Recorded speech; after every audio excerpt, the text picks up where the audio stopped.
Okay, why don't you?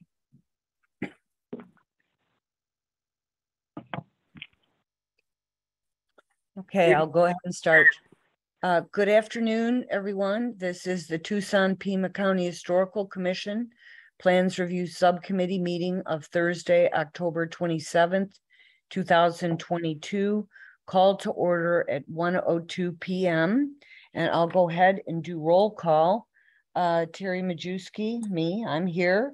Carol Griffith. Here. Savannah McDonald. Here. Joel Ireland. Here. Ricky Riojas. Here. Jan Mulder. Here. Thank you. We have a full quorum of 6. Okay, we'll move on to item 2, which is approval of legal action report and minutes for the meeting of October 19th, 2022. Could I have a motion to approve, please? I'll move that we approve the legal action report For the meeting of October 19th? of October 19th. Sorry, yes. And as submitted? As submitted. Okay, thank you. And who will second that? I'll second. Thank you, Ricky. Is there discussion? Okay. Oh, that was Savannah. That was Savannah. Oh, Savannah seconded?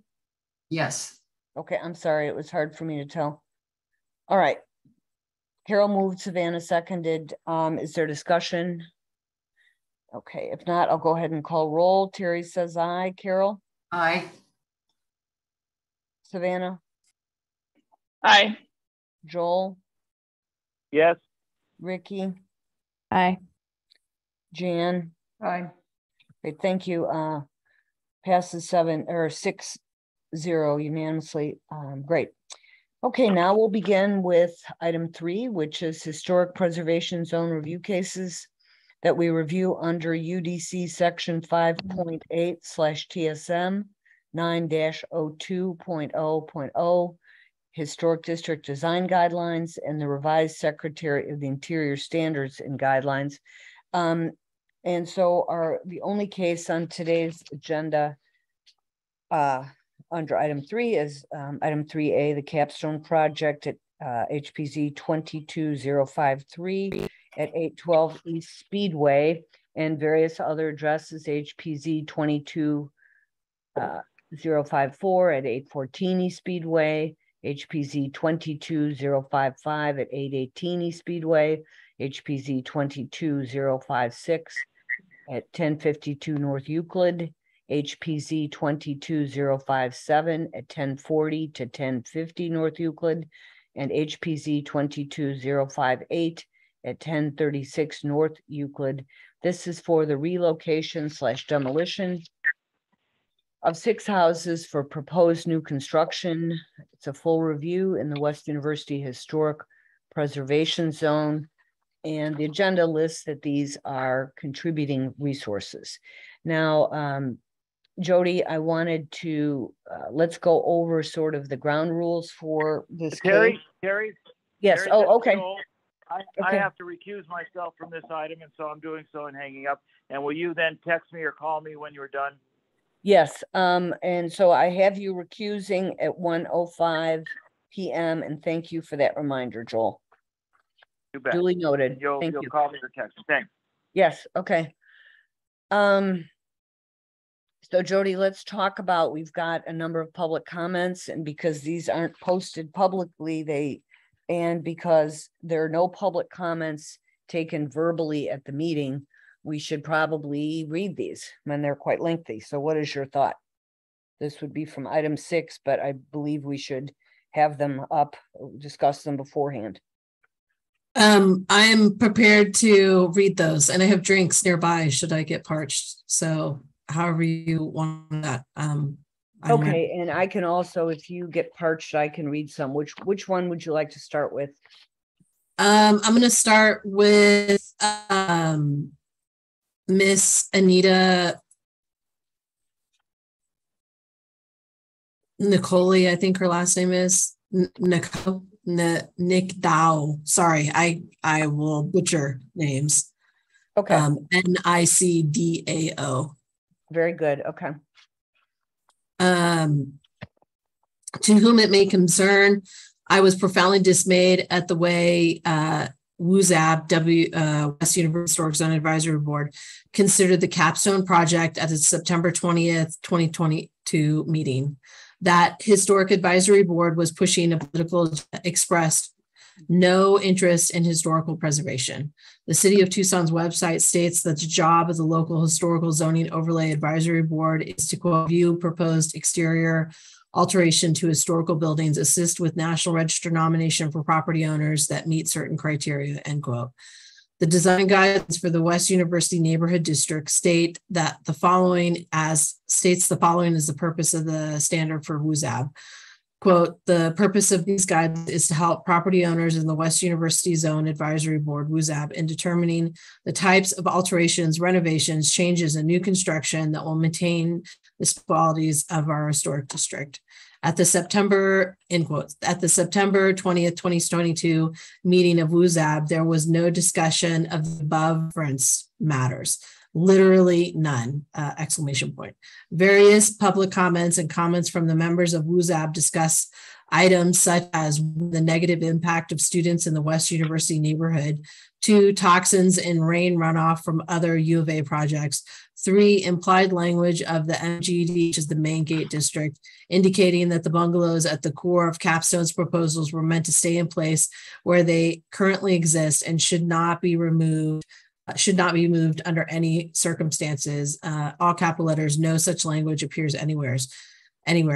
Number 4, one member of the historical commission went so far as to say, quote, we are not in the business of moving buildings to save them, end quote, forgetting about the bungalows that were moved on the northwest side Speedway Euclid intersection in order to save them, the movement of houses on Broadway and Cherry to save them, the movement of the pump house from the 6th Street and Stone Avenue intersection, a structure which remains in storage somewhere. Number 5, prior to this meeting, September 20th, 2022, a commissioner from the Tucson-Pima County Commission moved the Historical Commission to write a letter to decline support of the stone project before any presentation of issue or fact concerning the project was presented to the commission. The bias is astonishing. The Land Use Code, Article 5, states that the job of the Plans Review Subcommittee is to, quote, review any development proposal within a historic district for compliance with design and construction requirements and in accordance with Section 2.8.8.6. The historic preservation zone review cases are evaluated under the revised criteria of the interior standards and guidelines. When one applies the proper standard of review, the capstone project should be approved as it was initially presented. It preserves 7 out of the 8 historic bungalows, and I'll interject and say those numbers are wrong. And SHPO has given a preliminary indication when the bungalows are moved, they will be eligible for designation as contributing properties in the West University neighborhood. One house on the corner is already lost, as it is at 1052 North Euclid. The bungalow is dilapidated and blighted. One of the benefits of CAP's proposal is that it will prevent the other 7 bungalows, again, I'll interject and say that number is wrong, from following suit. Please note that the Land Use Code does not prevent such a blighted structure from being demolished, especially in this sort of case where decay is not due to any negligence on part of the parties involved, but was the negligence of the former owner. I bring my comments to a conclusion by suggesting that the capstone project has been misnamed. What the Plans Review Subcommittee is really considering is the preservation of 7 contributing historic bungalows in the West University neighborhood. At some point, these bungalows will not survive on the high-capacity transit corner at the intersection of Speedway and Euclid. Capstone is willing to preserve them. They have a lot where the houses can be saved. However, that may not always be available, and the next corporation that is interested in the corner may not be willing to work so hard to save the bungalows. So please don't be over-influenced with political games. This is a unique moment in time and place for historic preservation, and I hope the committee will seize it. Sincerely, Anita C. Ow. The next one is a compilation of letters. The first one is sorry, I have to scroll down. Samuel Ireland. Okay. Dear Tucson, sorry, I was scrolling to get to the name and then had to scroll back up. Dear Tucson Pima County Historical Commission Plans Review Subcommittee. Name is Samuel Ireland. I grew up in the West University neighborhood and currently live there. My father, Joel Ireland, serves on the Tucson Pima County Historical Commission Plans Review Subcommittee and must recuse himself from any formal discussion or vote related to the Capstone project, which proposes the moving and rehabilitation of 5 bungalows from their current site on the southeast corner of Speedway and Euclid to a lot owned by him at 928 North 2nd Avenue. I'm writing as someone with knowledge and information as to how my family became involved in this project. My family has a long history of rehabilitating and preserving historic properties in the West University neighborhood. The way that we became owners of the lot at 928 North 2nd Avenue illustrates our commitment to historic preservation in the area. In 2015-16, a mini dorm developer who does not live in the West University neighborhood purchased the property at 928 North 2nd Avenue and began unpermitted demolition and work to convert the existing historic structures into multi-unit student housing. The neighbors immediately adjacent to the property were horrified at the thought that a mini dorm developer planned to create structures there that would house 10 to 15 students per unit. Such structures would be completely out of context given the surrounding houses. This group of neighbors approached my father, asking him to make an offer to purchase the property in order to prevent the construction of mini dorm student housing inside the neighborhood. He was able to purchase the property. Some time later, Capstone and my father came to an agreement about potentially relocating 5 historic bungalows to the 928 North 2nd Avenue in order to save as many of the historically contributing properties, from the Speedway and Euclid corner as would be possible.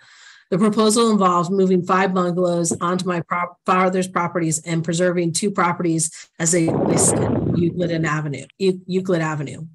One property at 1052 Euclid. Who's ever breathing heavily to your phone, I'm going to mute you. One property at 1052 North Euclid, unfortunately, has deteriorated to the point that it is a blighted property. There is a very real fear amongst my neighbors that all the homes on the southeast corner of Speedway and Euclid will also become derelict and blighted if at some point someone does not accomplish the goals of the Capstone proposal. The bungalows in their current location are in various degrees of disrepair. They are surrounded on all sides by commercial properties and sit on 2 busy thoroughfares, i.e. Speedway and Euclid. To the north is a credit union and a Domino's Pizza. To the west and to the south are structures owned by the University of Arizona, including a parking garage. To the east is a high-rise student housing. As a result, the bungalows have lost their original residential context and are becoming increasingly difficult to rent as housing and thus lack investors who might be interested or able to pay for repairs and provide for long-term stewardship. The proposed relocation of the 5 bungalows to the lot at 928 North 2nd Avenue would return them to their original residential context. The new owner, my father, will be able to restore them to their original condition. Both the State Historic Preservation Office of Arizona and the U.S. National Park Service and the Preservation Office have reviewed this project and have indicated that after the houses are moved, they will retain their eligibility to be historic, contributing structures in the West University neighborhood inventory. The company that Capstone has procured for the moving of these houses has an excellent record of moving structures that retain their historic designation. Opponents of this move are concerned ultimately with one thing. They object to Capstone's proposed building of student housing east of Euclid and south of Speedway. This is an area already characterized by adjacent student housing. They're not my backyard, quote, not my backyard, unquote, attitude borrows from the language of historic preservation, but ultimately coalesces around their objection to multi-unit student housing anywhere. On the other hand, the students who had approached my father the future of 928 North 2nd property are in complete support of moving the bungalows back to their original residential context of the neighborhood. I've attached 7 letters of support from them. While a few members of the West University Neighborhood Association Board and the WUSAB have voiced strong opposition to the student housing on Speed and Euclid. that this project envisions, they have made no attempt to understand whether any of their neighbors agree with them. Nor did Subcommittee make any serious analysis of whether the historic guidelines for West University applied to the move of the houses.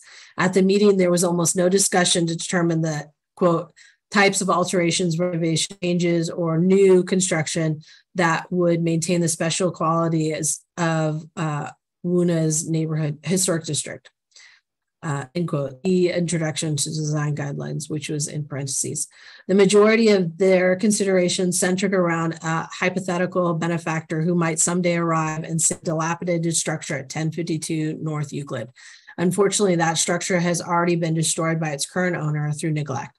The move of the remaining bungalows will prevent a similar fate for them. There is a long story of local governments moving historic properties in order to save them. In this case, a private developer and longtime residents, university neighborhood interested in historic preservation are willing to assume the financial responsibility to save these structures. Recent examples include the moving of bungalows on Broadway, the Sunshine Mile, and the moving of several bungalows at the northwest corner of Euclid and Speedway, as well as a pumping station for a widening of streets near the corner of Stone and 6th Street. Student housing on the university side of Speedway and Euclid is a reasonable proposal. It provides a gateway to the University of Arizona campus, turns the bungalows to their original context as residents in the neighborhood. This chance may never come again. West University is home to a diverse population, i.e. families, single occupant students from the University of Arizona. All of these people are stakeholders whose interests should be considered. While no solution will make everyone happy, the current proposed solution will save 7 out of 8 bungalows, returning them to their original historic context and provide much needed housing, student housing along the streetcar line with an area already characterized by such housing and bounded by 2 busy thoroughfares of Euclid, Speedway and Euclid. I very much appreciate your work you do, and I'm happy to answer any questions you might have. Sincerely, Samuel No Ireland. I'm not sure how to say your middle name. The next one is from Jay and Barbara Quaid. Dear Advisory Board, we write you this letter in support of the relocation of the houses in the West University neighborhood. The houses being proposed for removal currently sit on the southeast corner of Euclid and Speedway. The proposal is to move them on 2 lots near 1st Street and 2nd Avenue. We live at 612 East 1st Street on the north side of the alley directly across the proposed relocation site. We enthusiastically endorse this move. Foremost, we live in a historic neighborhood, and the move of these historic houses to the site, as opposed to new construction, make the most aesthetic and historic sense to us. If the historic homes are moved to those properties, we will be living beside homes built with double brick construction, historic windows, and other features just like our house, and typical of the 1890-1930 period of significance for the West University neighborhood. Moreover, we have visited the historic houses in their current location east of Euclid, and it is a sign of neglect and dilapidation. The reason is clearly because they are located at a busy, noisy intersection of Euclid and Speedway in the shadow of major student housing, student high-rise construction. We are well aware that in their place, student housing will be built. This is not appropriate because the proposed student housing is on the university side. Sorry, this is not inappropriate because the proposed student housing is on the university side of that intersection. The main thoroughfares of Speedway and Euclid provide a clean demarcation between the university and our historic neighborhood to the west. Sincerely, Jay and Barbara. The next one is from Ford Burkhart. We are writing to support the relocation plan to houses from Euclid and Speedway, southeast corner, to 928 North 2nd Avenue, a site next to our own historic house at 604 East Street.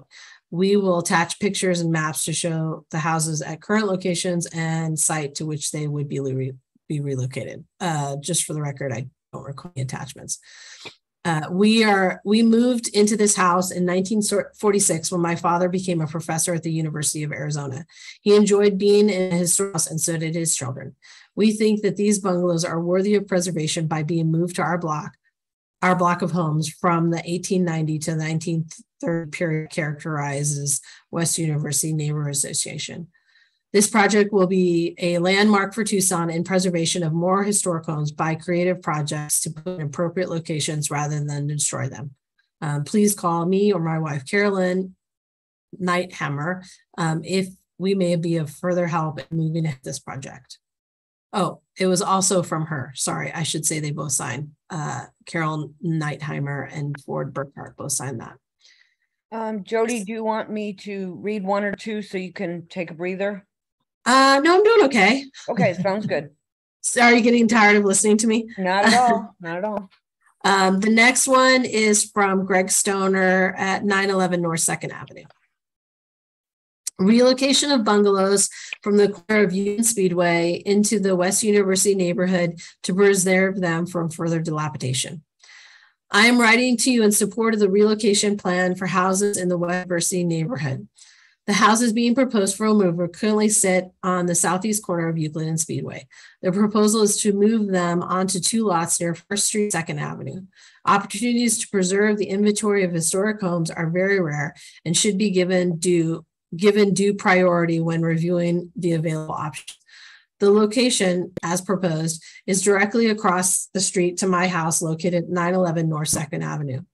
I moved into the West University neighborhood in large part to own and care for a historical home. The move of 5 historic bungalows as proposed has my full support. I'm very excited to have the historical homes placed in my neighborhood.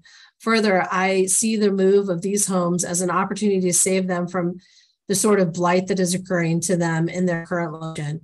If left in that place, we fear the houses will simply waste away. The proposed move will surely preserve them because it will keep them eligible for historical designation. Also, I see this proposal as a great use of the 926, 928 North 2nd Avenue property as well. If the historic homes are moved onto properties, they will match the characteristics of my home, specifically bungalows built with double brick construction, historic windows, and other features typical of the 1890 to 1930 period of significance for the West University neighborhood. I'm aware that student housing will be built on the southeast corner of Speedway and Euclid. This is not inappropriate because the proposed student housing is on the university side of that intersection. The students living there will not be driving to school. Further, the main thoroughfares of Speedway and Euclid provide a clean demarcation between university and our neighborhood to the west.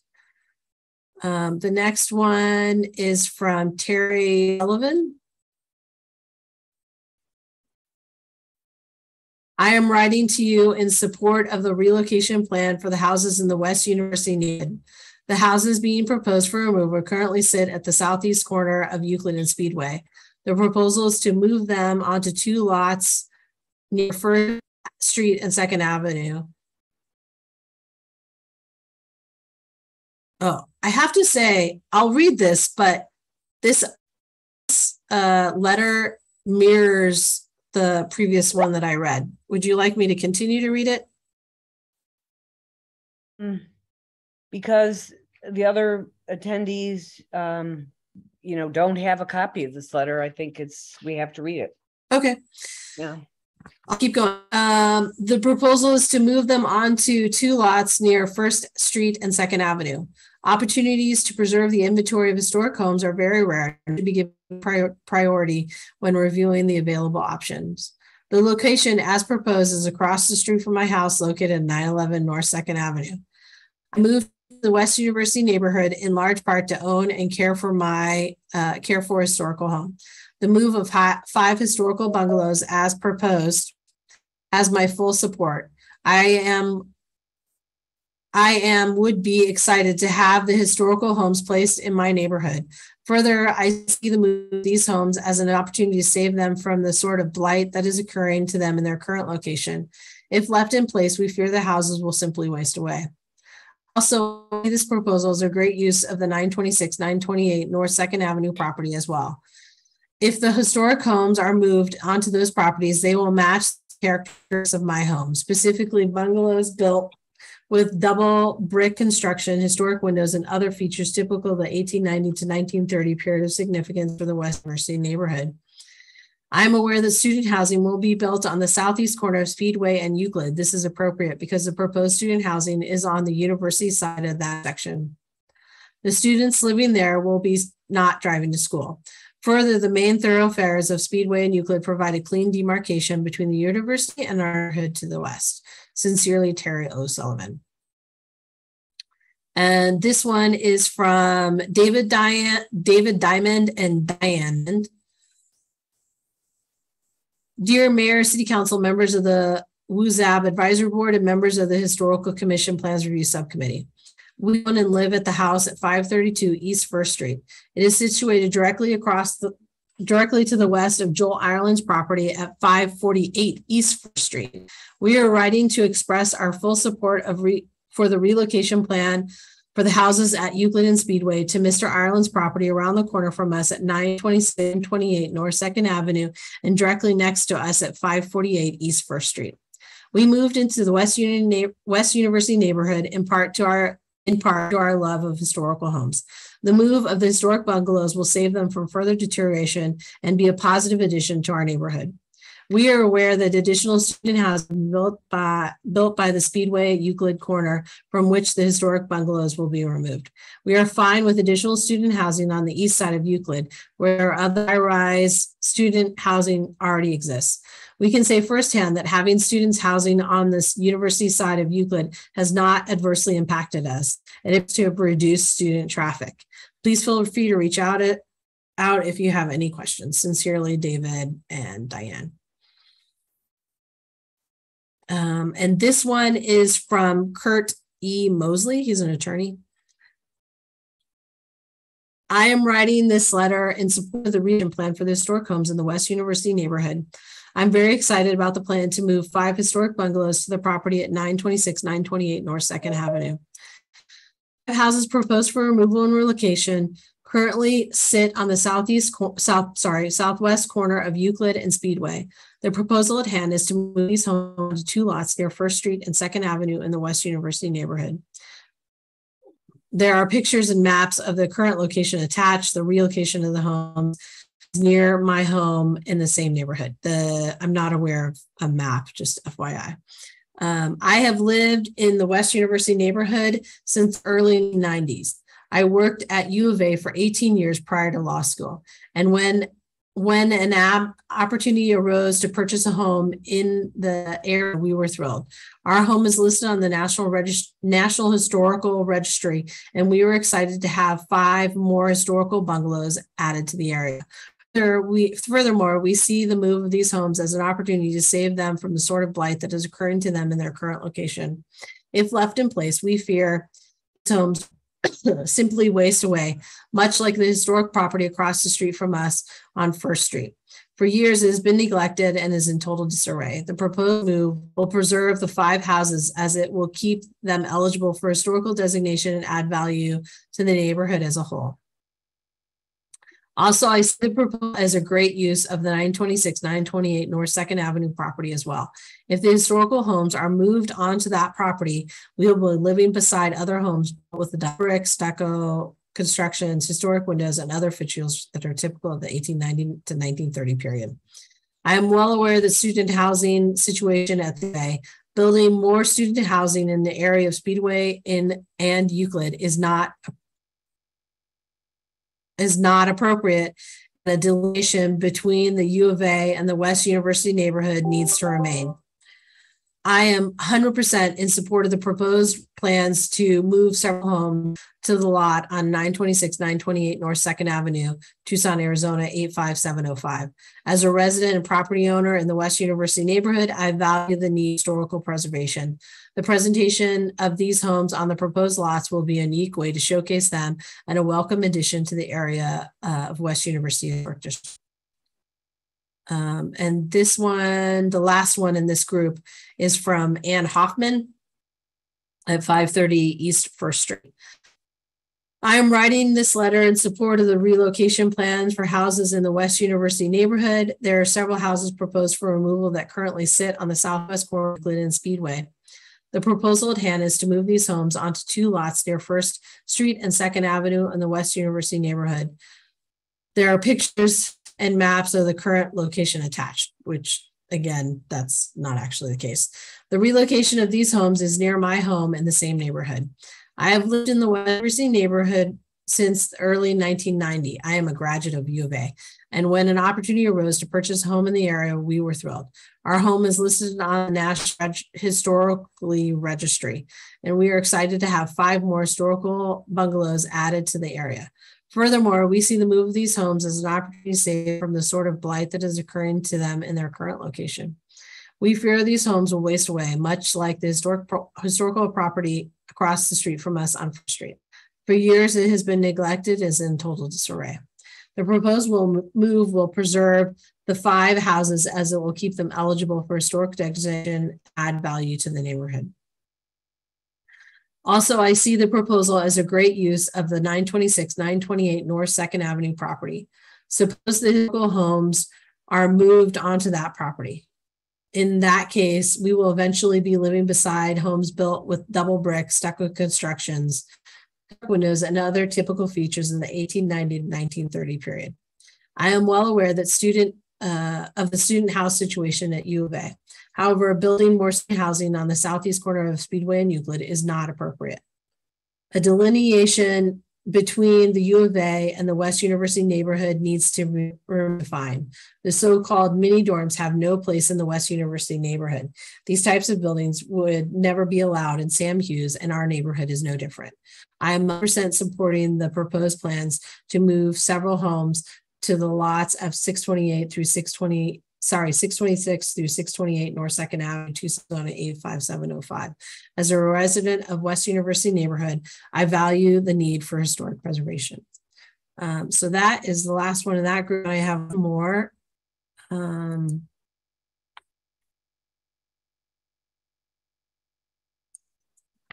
This one is from Ken Scoville. Ken Scoville also had an attachment that went with it, but I sent out that similar attachment. It's a chart that the city staff put together. So the capstone project proposal is subject to the mayor and council by Main Gate District Urban Overlay Zone adopted on February 28, 2012.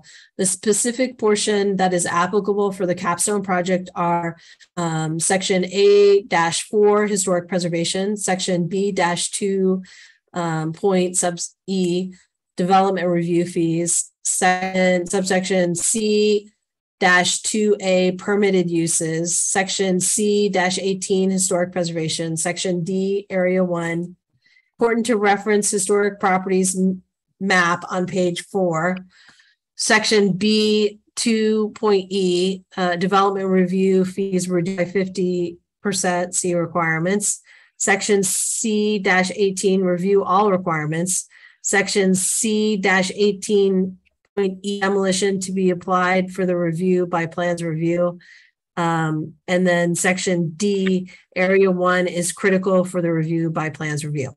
And then bolded and underlined D-2C regarding demolitions of contributing properties, section C-E applies. The economic hardship analysis must consider potential changes of use available to the contributing property under the MGD zone option and be not limited to the existing use. Comments from Ken Scoville. I present these comments as a private individual involved in historic preservation, and I am not representing the Tucson-Pima County Historical Commission. The economic hardship analysis done by Capstone must include the incentives spelled out in section D-2C. These include a different use for the historic residential property and the new construction available with the greater heights indicated in the overlay. Given these incentives, a case for economic hardship appears to be just difficult to justify. The current owners of the historic buildings on Euclid and Speedway could easily sell these properties to a new buyer who would value these incentives. Capstone has just optioned these properties if their student housing mid-rise becomes a reality. The current owners of these historic properties are using demolition by neglect to justify their demolition. The fact that Capstone will move the subject historic properties, except the one property constructed of adobe, in parentheses, which will actually be demolished and and parentheses, is incidental to the issues spelled out in section D-2C and should not be considered. Capstone is not interested in the incentives under section D-2C in pursuing this demolition under the West University HPZ. But the requirements of section D-2.C apply even under the traditional HPZ process for demolition. It is important to review the allowable height map, area 1, page 28. These are the applicable heights for the land west of the historic properties that can be used as an economic incentive for the historic properties. This is what must be included in the economic analysis by Capstone. Given the incentives available to the historic properties on Euclid and Speedway, parentheses, and adaptive reuse of the actual historic properties to retail or restaurant, height allowances for new construction to the west of the historic properties, and parentheses, that are subject to the Capstone proposal make an economic hardship case to justify demolition virtually impossible. Final point 2, just because they are planning to move these buildings, except one, to an area within the West University Historic District, and that would still apply to the inventory of contributing properties, is not significant and should not be considered to justify the demolition moving of these historic properties. This does not in any way eliminate the requirements of section D-2.C, Ken Scoville. And that's our last public comment. Okay, thank you, Jody. I do have a question that I haven't gotten answered. Who is participating on the phone number ending in 989?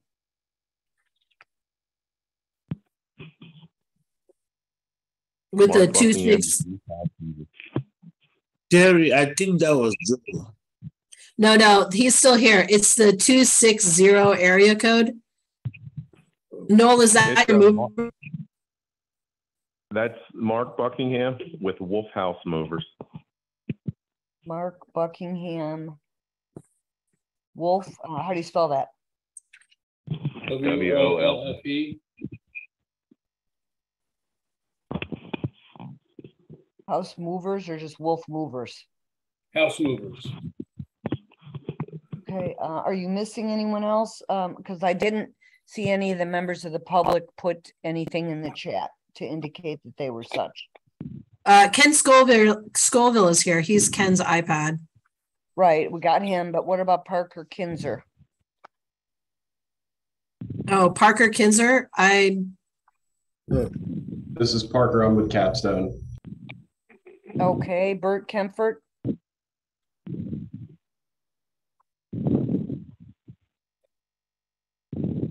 Mr. Bert's Kempfert. with the Capstone team as well.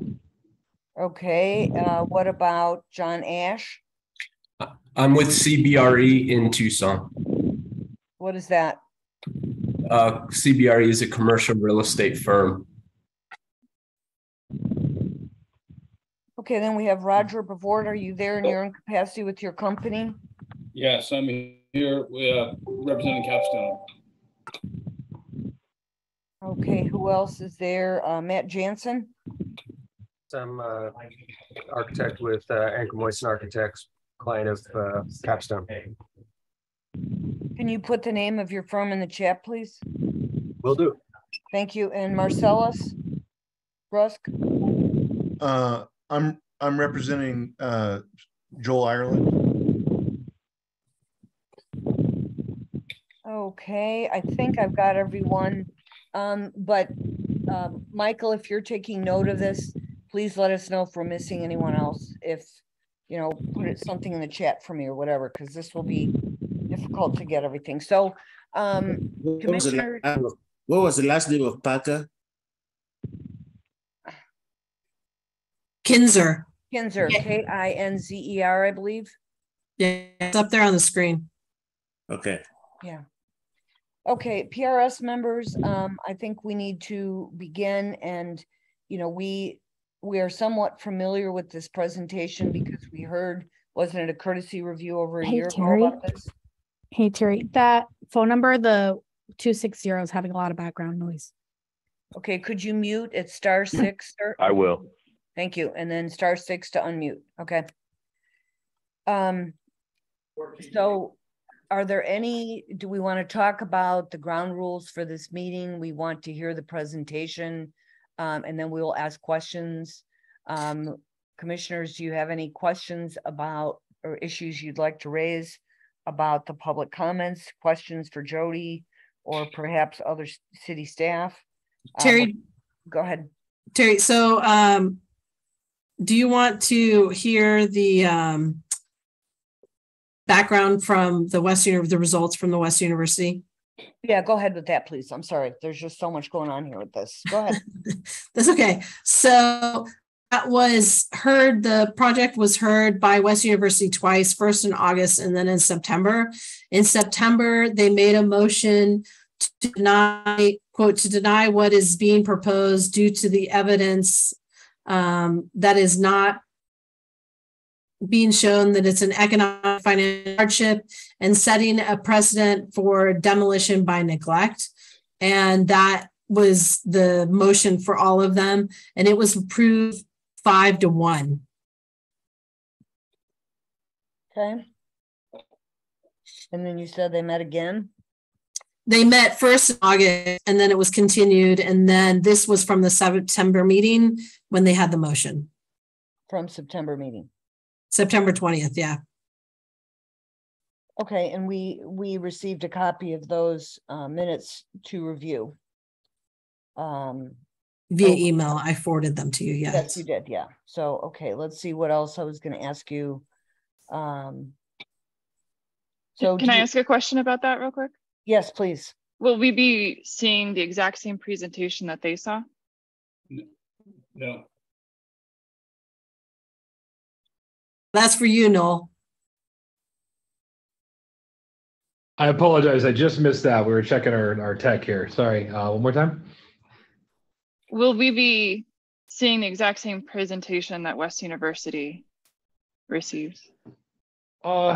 It's no, we've expounded a bit based on the feedback that we heard from that meeting and their concerns regarding the economic and adaptive reuse aspects. So we've actually added some materials to kind of cover that. A bulk of the presentation does include some of the rehab and other elements that were shown prior, which we can go through as quickly as you'd like.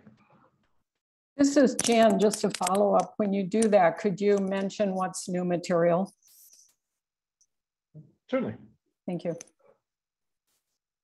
And Terry, Ricky has her hand up. Go ahead, Ricky.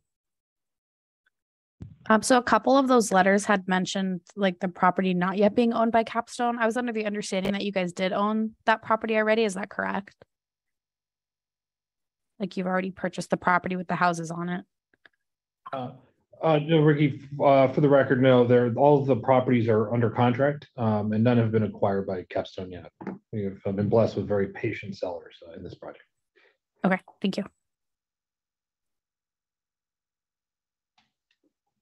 Okay, do we have any questions about anything else in the public comments? This is Jan again. I just had one question for clarification. It sounded like some of the letters that were attached to Sam Ireland's letters, all of them supported the housing being located next to them in West University. Several of the letters seem to say they did not support the actual project at that site, at the Capstone site. Is that correct? Jan, I can speak to that because I actually took notes when they were being read. It appears that 2 of the letters supported the move of the houses, but did not support the student housing. Correct. Okay. And 4 of the letters supported both, and 1 didn't mention the second half, the student housing piece. Okay, thank you. And then related to the, I think maybe some of that you said you'd be presenting information about economic hardship and reuse. I'm hoping, just looking at your material so far, it looked like each house was addressed individually, but I'm hoping you'll be talking about comprehensively adaptive reuse of the site and what that might look like and why that's not working for you. Yes, Jen, you've actually, yes, we were prepared to chat about the holistic approach for the Thank site you. as well. Okay, when we get to that, I do have a question. I know that there are members of the commission that are concerned about the fact that this process is outside the usual process for talking about demolition, because normally when demolitions are brought to plans review, it was my understanding that there also had to be a presentation of what would be built in that location. And so, Jody, I'd like you to speak to that, why this process is different, or is it simply a political negotiation that's outside of the historic preservation concerns? So, because I work better showing my hands when I explain this. So this is the entitlement process. We're currently in the entitlement process for this. And normally what we're reviewing with PRS and the WUZAB and everything like that, we're reviewing permitting processes. So this is not permitting. This is only entitlements. Bless you. This is only entitlements, meaning they have to get the approval from mayor and council to be able to do what they're going to do first. Roger, I'm mute you so you can sneeze to your delight. Thank you.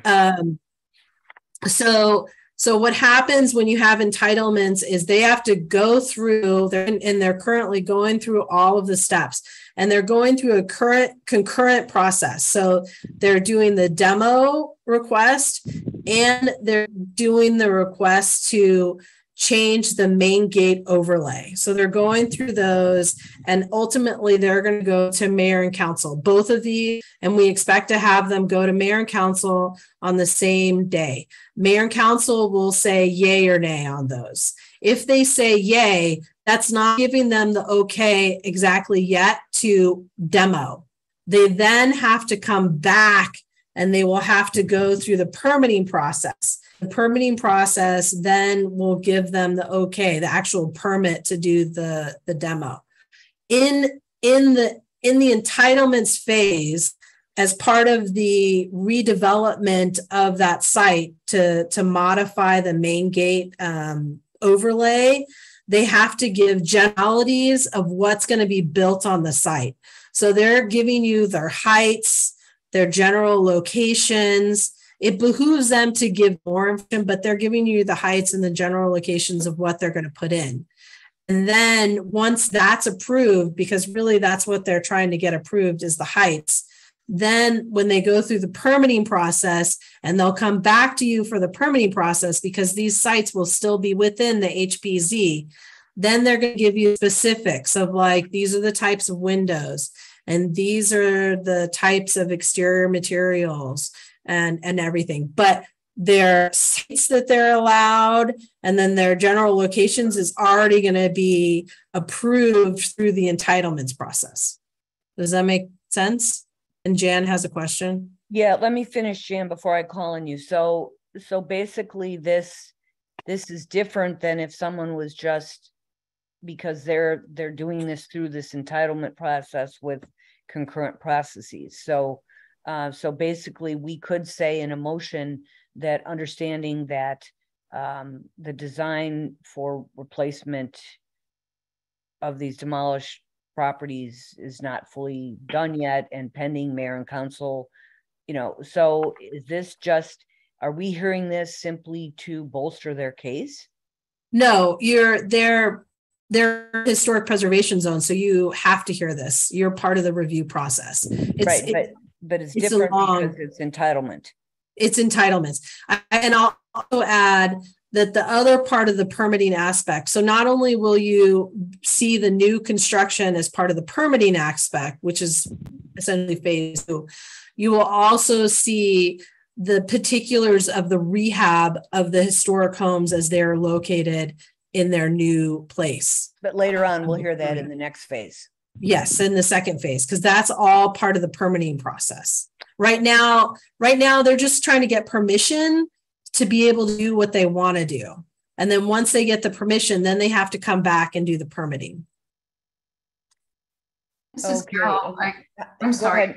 And how does the buffer zone fit with this? The buffer zone that's part of the main gate overlay. Is that what they're trying to change in the main gate overlay?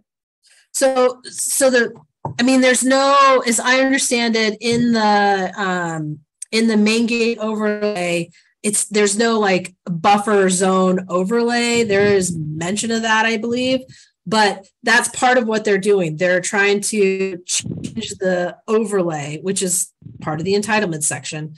They're trying to change the overlay to be able to do what they want to do.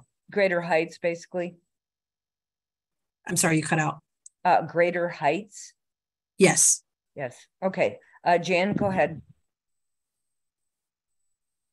You're on mute, Jan. Yeah, and I was following the bouncing ball and I just momentarily lost my, oh, I know. It was about the concurrent processes.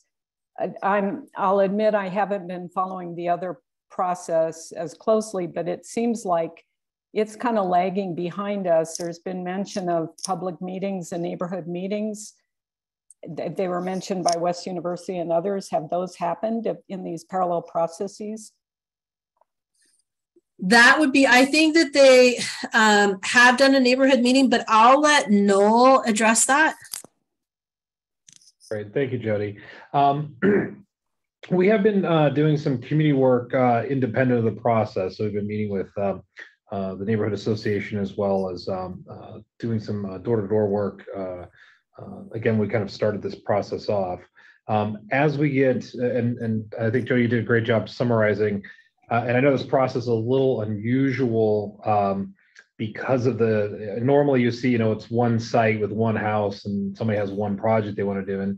And here the development, even the design work is very, very expensive. So before that can really get detailed, need to make sure that there is support from the community as well as appointed elected officials for the first step of this, which is the part that we have before you today, which is the relocation element in the one home that needs to be demolished. And as Jody mentioned, we'll be back with more detailed plans as we get into those other steps.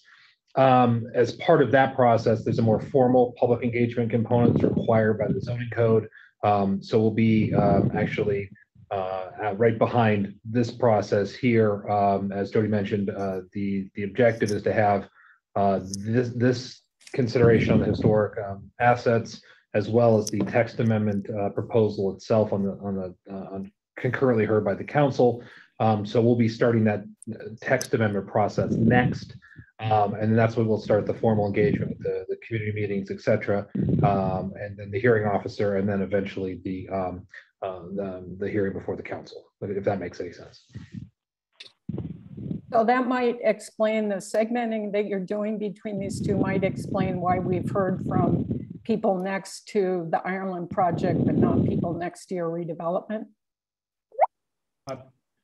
That would be, I think, a fair statement. The other reason, as far as some of the context around the site, is somewhat of a commercial and institutional nature. We have a church across the way, and so we'll be working with our immediate surrounding property owners as we get into the entitlement process, so we can talk a little bit more specifically about what we'd like to do versus the relocation plan. So that's kind of why, again, the chicken and egg issue we've been having.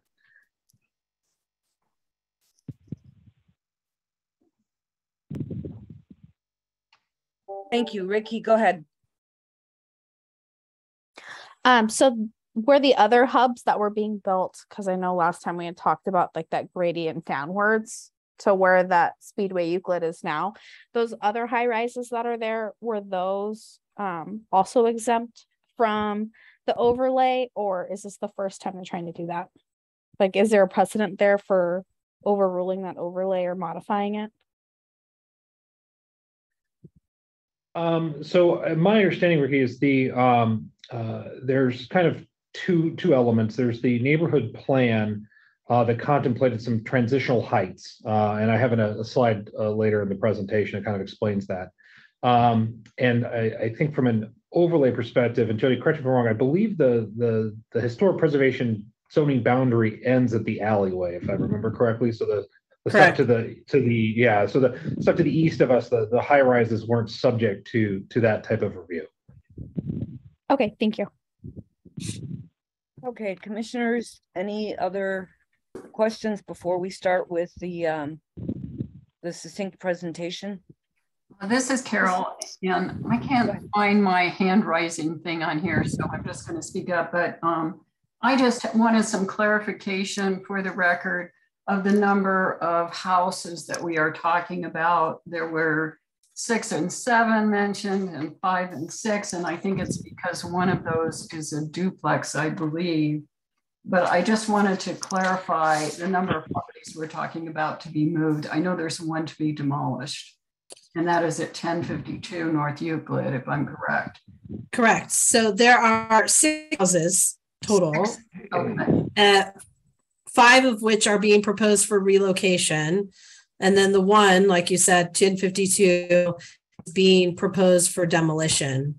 I should add that more recently, probably what the number mess up is, more recently, Noel and his group, or Capstone, has acquired the 2 other properties to the south, which they'll get into in their presentation, but they're going to remain on the site, but they kind of include them in their count now. Okay. All right. Thank you very much. Mm-hmm. Okay, anything else before we start the presentation? This is Jan. I just had another clarification following up on Ricky and kind of the transition and the overlay.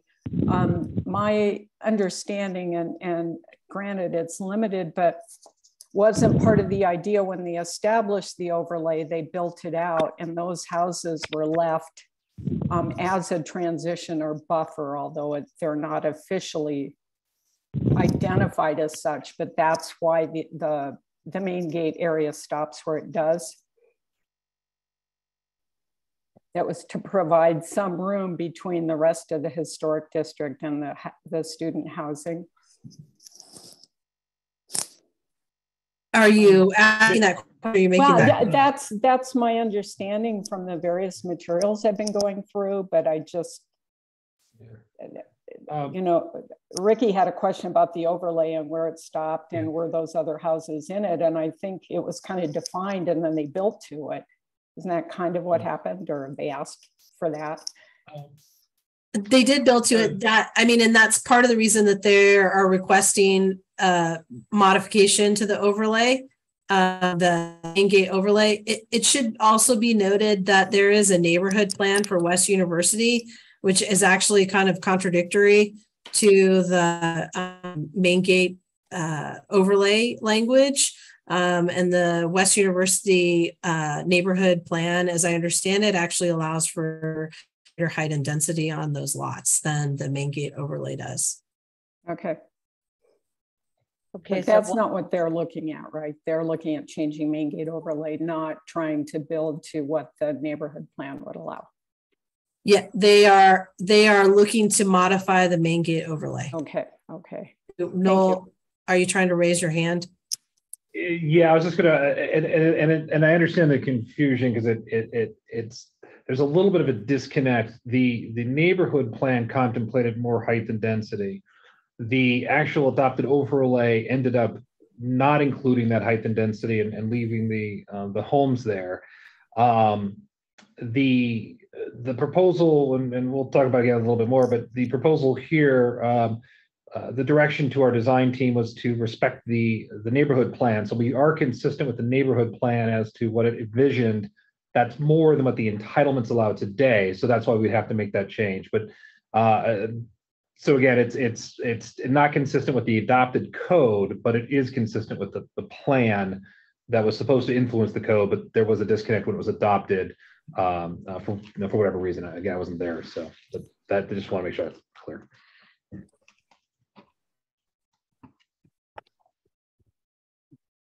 Would, this is Carol again, would your your modification, request a modification of the code, or for, would that make it in compatibility with the neighborhood plan then? Is that what you're asking for? Something that would be the same as the neighborhood plan, so there would be continuity there? Correct, Carol. That was our intent from day one, was to follow the neighborhood plan. So it would be consistent with that plan, which again didn't contemplate the structures being there. So that's why this request, if that makes sense. Okay. Okay, and I have one last question for Jody before we begin. If we so desired, the subcommittee could make a motion that whatever recommendation we have is sort of couched within a contingency based on what mayor and council approve, or that we may prefer some other kind of development there, or that's not really what we're voting on today. I mean, could we qualify our motion because if we're uncomfortable with making this decision now, or recommendation, excuse me? I don't see why not. Okay, I just want to put that out there for commissioners that's an option.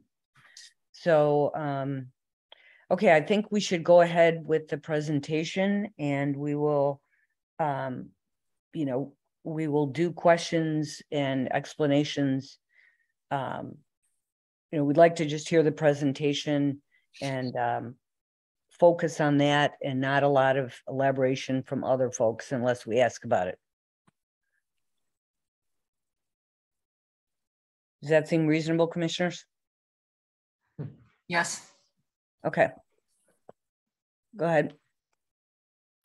Great. Good afternoon, Chair, members of the subcommittee. I don't think I've introduced myself to you all before. So to introduce myself, my name is Mike Merowitz. I'm an attorney at the law firm of Snell and Wilmer. And I think you all know Noel, who's been speaking during this. We're going to tag team this presentation a bit, and Noel is going to move through the slides and supplement some of the information that I present. There are several team members here, which I'll introduce some of them as we move our way through the presentation, but to get to the point, we'll move forward. There were some introductory comments that I wanted to give with respect to the scope of our request, and I know we discussed that at length, and so I'll certainly shorten that. But I do want to be very clear that what we are requesting today is your recommendation on our permission to relocate 5 of the houses and to demolish 1 of the homes. So we will be back here to you in the future to request your recommendation for the plans for the actual development of this site, as well as the actual location of the structures onto the relocated property. And I'll cover that a little bit more through this presentation, but I just want to be very clear that this is step 1. So we're still very early, and we will be back to you in the future for those additional requests. So Noel, if you could go to the first slide. As soon as it wants to be cooperative. There we go.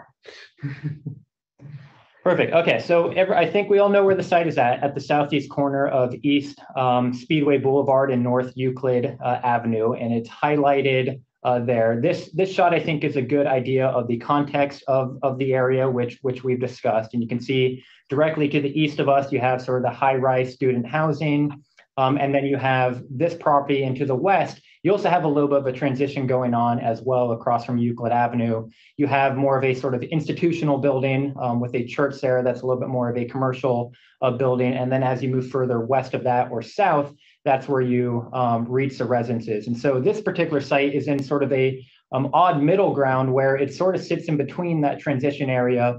And we view it as it makes sense to continue that transition from what you have directly on the west of Euclid as you get a little bit further to the high-rise student housing. And just to note, so this slide actually covers it well. So there are 6 homes within the property that we were first looking at. And in these first 7 or 8 slides that'll cover, what we really want to do is just give a background. This has been a very long project that's been going on for multiple years. And it's required a lot of patience on the part of Capstone and everyone involved, and a lot of steps. And I want to highlight some of those efforts that we've taken. The very first thing that we had to do when we first looked at the site was an analysis of the homes that were on the site. And what this is on the slide are some excerpts from the relocation plan that is before you for review, which essentially provides an analysis of those homes, their structural integrity, and whether or not they are contributing or non-contributing structures. And so the very first thing we did was that. And what this showed was that the homes that are there, the 6 homes are in fact contributing structures. And so because of that, we understood their importance and wanted to find, a way to relocate those homes. And what the structural analysis determined was that one of those homes was not structurally sound where it could be relocated, but the other 5 could. And I'd like to add too, one of the very first exercises we actually did with the design team was actually look at trying to utilize the homes in place and utilizing the area behind and proximate to the homes. And unfortunately, those studies yielded no alternative that really provided enough functional development space. And so then that's when we turned our attention to movability and then to relocation. And you can see at the bottom of the screen there, the 2018, that's when this process first started. And so once we figured out that these were contributing structures, the next step was for us to figure out where are these homes going to be located. And Noel, if you can turn to the next slide quickly. I'm trying to. It looks like we've got a little bit of a delay. Let's see. It is. Jody, can you still see our screen here? Oh, nope, one back. There we go. Yeah, I can see your screen. Okay, good. I'm getting a little lag on mine. My apologies. Yep. So on this slide, this is the very first relocation spot that we looked at, which is a little over a mile from this site. And you can see actually the plan that was laid out where the homes would be relocated. And as part of this process, we met with the leadership group for the West University Neighborhood Association to discuss this relocation proposal. And the feedback that we got from the leadership group was, they were very appreciative of the fact that we were willing to relocate and restore these historic homes, but they viewed it as a demolition because, and the reason for that is that site that's highlighted there is not actually within the West University Historic District. And it was viewed as taking a contributing property to that district outside of the district. And so we certainly understood that concern. And so we went back to the drawing board and looked at trying to find a new site within the district where we could relocate these homes. And in 2020, that's where we landed on these sites. In partnership, being in touch with Joel Ireland, who is the owner of these 2 sites, where these homes could be relocated. And one of the great things about this new spot, and I know this was touched in some of the support letters that were read, is that essentially from a practical standpoint, what is happening here is you have 5 of the homes that are able to be relocated are now being moved to an area that's kind of right more in the center of the residential area of this district, which is really more where they belong, not sort of in the middle of that transition area where you have just west of it, more of a commercial building, and then the high-rise towers to the east. This makes much more economic sense for the homes and is truly just a better spot. And what you're seeing with the yellow arrows is sort of the move route that we'll discuss a little bit more in the presentation. So one of the things that we also put together is when these homes are relocated, they will go into a site-specific spot. And what this shows is a site plan where those homes will be located. And I do want to be clear, though, that what we're asking for your recommendation on today is not this plan. We wanted to show it to you because it is part of the relocation plan and our idea of where they'll be relocated. But the actual plans for the relocation, that will come to you at a later time for review and your recommendation. But we wanted to provide this as some additional background so you could see where these 5 homes would move to. Another important piece of this, and this certainly took a lot of effort on our part, is that we needed to figure out, it's one thing to relocate the homes, but we needed to figure out these are contributing structures. Would relocating them and then restoring them, would that maintain the historical integrity of these homes? And would they maintain their contributing status? And so to do that, we had to go through the official process with the state's preservation office, in order to get their approval that this relocation and the restoration would maintain the integrity and maintain their contributing status. And that's what these letters on the screen highlight. We received a recommendation from this commission for recommending the relocation that would maintain the historical integrity. Then again from the Arizona Historic Sites Review Committee. And then finally, those recommendations got passed along to the Keeper of National Register of Historic Places on the federal level, and we received their approval, which is highlighted there.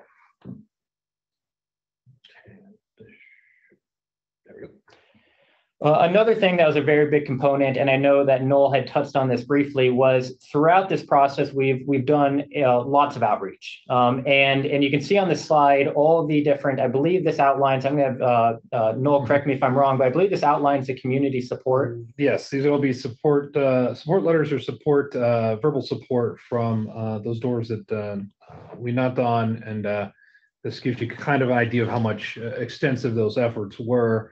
Again, almost 1,000 homes that were visited. And, with many things, sometimes you get folks that are agnostic. But again, a lot of support, not very much on the opposed side of it, 23 folks that were clearly opposed.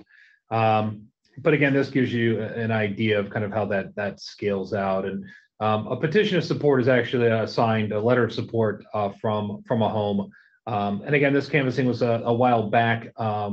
Right before the COVID period. So we'll be refreshing some of that as we get into entitlements. But this gives you an idea of again, the idea of what the community was telling us in the field. And one of the questions we also asked them was, in the future development, what would you like to see? And they wanted to see some retail in the project as well as security. And those will be things we'll take into account when we get into development. So, and I think the important part that I want to highlight is just the amount of outreach that this team has been willing to do and will continue to do to make sure that we're involving everyone in the community with this decision. So kind of transitioning now that we've discussed the background, I want to transition now to the more so the plans for the future development of this site.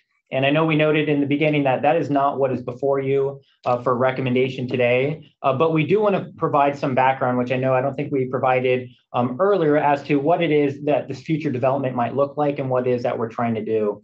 So what's on your screen is the entirety of the site that would be the subject of the development proposal. And one of the things to clarify is you can see that we've added some property from when we first started. So to the south there's additional property that has 2 single-family residences.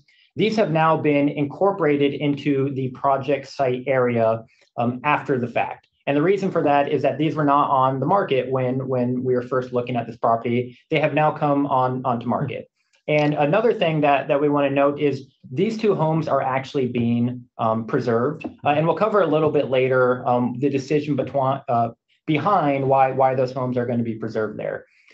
So once we outlined the site area and knew exactly the site area that we're working with for the development proposal, the next step was figuring out what development makes sense. And it's the West University Neighborhood Plan is the City of Tucson's neighborhood plan that I know we discussed a little bit earlier, that has really been sort of the guiding framework behind the decision that Capstone is making as far as the development proposal in terms of the height. And so you can see outlined on this plan, it identifies what the appropriate height is for certain properties within that neighborhood plan. And you can see our site is there, that's outlined in green there. And you can see it's got designations of 6 and 4, which is identifying the number of stories or the height that should be built there. And you can see just east of that, you see numbers like 6, 14, and 13. So a lot more height. So within that framework, this is sort of the conceptual massing plan that we have put together, which fits that neighborhood plan. And so it's really the neighborhood plan that's guiding this development framework. Again, this is a site plan just showing a little bit more of what the ground floor would look like. It's a mixed-use student housing project. And so you can see some residences there along Euclid. You can see there's a parking podium and residences will be on top of it. What I wanted to add to that too is a couple of the key design features we're looking at again as we get into development is keeping a setback that's consistent with the existing structures to try to keep that uniformity as we get into, again, more detailed design and some additional step back as you get to the upper levels. So again, trying to keep that idea of transition and height and mass. Obviously, again, we don't have specific details. Architecturally, again, we're pretty open. This just gives you an idea of kind of how that space out front could look. Again, very generous, not up to the street like some of the projects you've seen. So again, we'll be back with those details, but just wanted to let you know that's kind of what we're thinking as far as trying to fit that plan and trying to respect that transitional area. So this slide now sort of starts exactly what it is before you that we're requesting your recommendation on, and that's the relocation of the homes. And what this slide is essentially a page out of the relocation plan that we submitted with our application that describes how the homes would be relocated. We have Mark Wolf, Mark from Wolf Construction, the moving company, is here that can answer these in more detail. But essentially what these images are to show you is that Wolf has a lot of experience in doing this. They've moved, you saw in the image before that they've moved kind of more of your standard homes. They've moved very large homes and more urban settings. And they've also moved a hotel, which is this site here. So it's certainly something they have a lot of experience in doing. We're confident that they can do it well and that these homes can maintain their structural integrity upon the completion of it. And also just add again, we won't bore you with all the text. You have the plan before you, but again, everything's spelled out in the plan, and Mark's here if we have any questions on that when we get to the end. And I'll just flip through these real quick. These again are pages, with the rehab plan. Again, the detailed site-specific stuff would be in the next plan you'll see for the placement. But basically, our scope, which is contractual, includes relocation of the structures. As well as removal of some of the elements that aren't movable, like porches and chimneys, and then full rehabilitation, rehabbing the exterior elements, windows, new roofs, fixing the fascia, paint, etc. So these homes, when they're done, will be and replaced in their new location, will be in I'll say like new condition, but I'll say in a cleaned up, nice condition, well above where they're at today. And again, we have a scope for each one of those, which we're happy to go through if you have any questions specific to those. And Roger Bevort, who's on with us, is our historic consultant who came up with the rehabilitation plan. Again, we've also, in this plan, I've just noted that there's rehabilitation for the homes that are staying. And then we've got the evaluation of the 1052 building, which is the one demolition building. And I think we'll talk a little bit about that one in a minute, but I think we really kind of want to talk a little bit about the economics. Okay, so the important thing to know about all this, I know we got into a lot of the technical details there, but this is all very expensive. Our firm has worked with a lot of developers, and we can tell you that many of them would have stepped away from this. We've sort of what this slide does is show you sort of the budget and what this will all cost to relocate and rehabilitate the homes at their new location. And all that costs just under $2 million. So it's a very significant investment that Capstone is willing to undertake. One of the questions that we've gotten from feedback from the community and others is, well, why is it that we're retaining and preserving those two single family homes to the south there? And the reason for that is sort of twofold. The first is that these homes came in very late to the game. We added these properties much later, and so we're able to design around them. But the other big reason is that it makes a lot more sense to keep these homes there, given where they're located. And that's what this slide highlights, is that this is very much where those homes are located is very much a transition area. I'd mentioned a little bit earlier in the presentation that just north at the northwest corner of Euclid and Speedway, you have sort of more of a commercial building where the church is located. And it isn't until you move south on Euclid Avenue that you start getting closer to the residential homes, exactly in line with where these two homes are located. And so it makes a lot more sense to keep these there because they are sort of just past that transition line, which is what that dotted line is showing there. The other thing is, and so another question then is, why demolish the home that, one of the 5 homes or one of the 6 homes, why is that one being demolished? And this slide provides sort of the bullet points of what the structural analysis determined for why this home could not be relocated. And at a very high level, I know you can read the bullet points there, but at a very high level, which we can discuss in more detail if needed, is that if you tried to relocate this home, it would fall apart. It is not structurally sound due to a variety of conditions. It has large openings in the masonry wall. There's been some fire damage to the roof. And there's a series of pictures that we're going to go through showing the interior of it that this property just really is not in good shape. That slide that's on your screen, believe it or not, is a kitchen. And so it's certainly not a property that is doing well. These are some images of the wall. And so it would need some substantial work in order to kind of restore it to any sort of condition, but it's certainly not in the condition to be relocated. And very lastly, I had noted how expensive of a process that this is. It's just under $2 million to do what Capstone is doing. It makes a lot more sense to allocate the investment budget towards relocating and restoring those other 5 homes and letting this one go, given its condition. So we talked a little bit about what the code requires in order to relocate or demolish a home. And essentially the code allows for the demolition or relocation of a contributing structure in a few different circumstances. The first is if the building constitutes a safety hazard, if it stays in its original location. The second is if the loss of the building doesn't impact the historical integrity of the district. And the third is really the one that we focused on, and that is if maintaining the building in its current location prevents a reasonable economic use of the property. Or in other words, if the building is functionally obsolete. And that is the justification for this relocation. And we want to spend a couple of slides going through that. One of the things I think is clear is that the area surrounding this property has changed dramatically over the last 100 years. What it looks like today surrounding it is not what it looked like when these homes were first constructed. So one of the reasons, Capstone very much, upon acquiring the property, and any property owner of these homes, has a reasonable investment-backed expectation that the home will stay economically productive.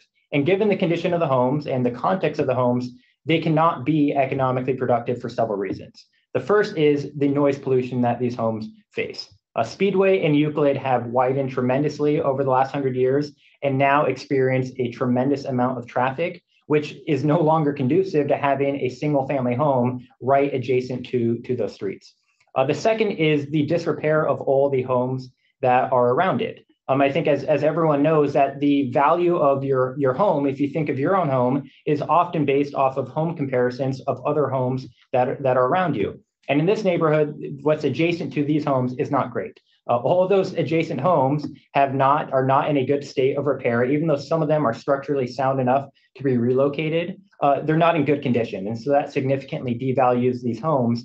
And then the other part is, given this market, there's no longer a practical use for these homes.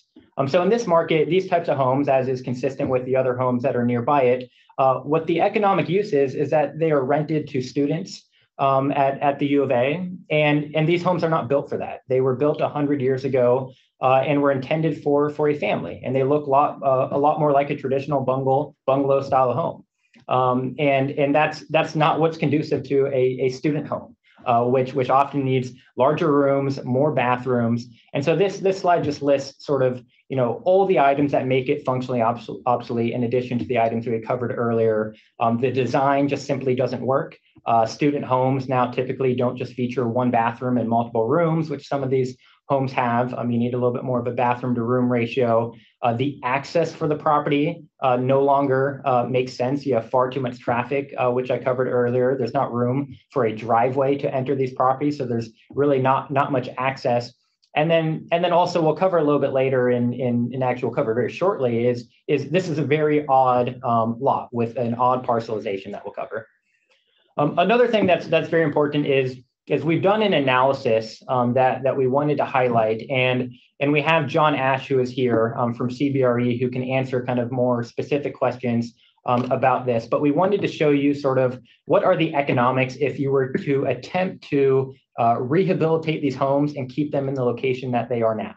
And so the way that we've done that comparison and determined sort of the economic value is based off of a comparable sale.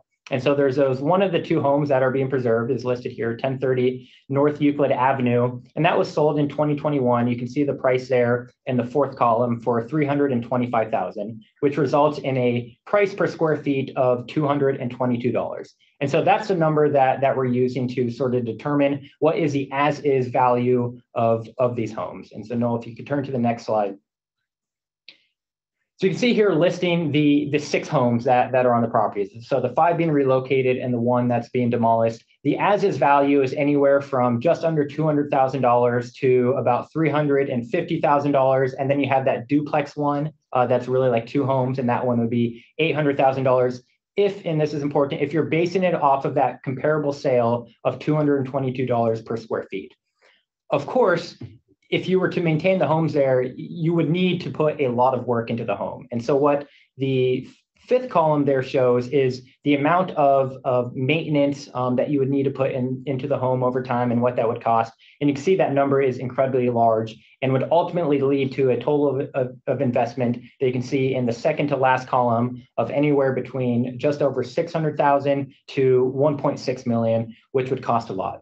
And that last column shows that given that total investment that you would need to put into the home, your investment on return, if you were to rent out these homes with what it would cost, would be incredibly small or negative. And so you have an investment on return that could in some cases be minus 1.5% or at most be 2.3%, which would never justify going through that work. And so as part of the criteria, we are tasked with showing that there's no longer an economical value in maintaining the homes if you had them in their current location, and that is just simply the case given where they are. But if you were to move them, that changes things, which is why we think that the relocation would ultimately be a good thing.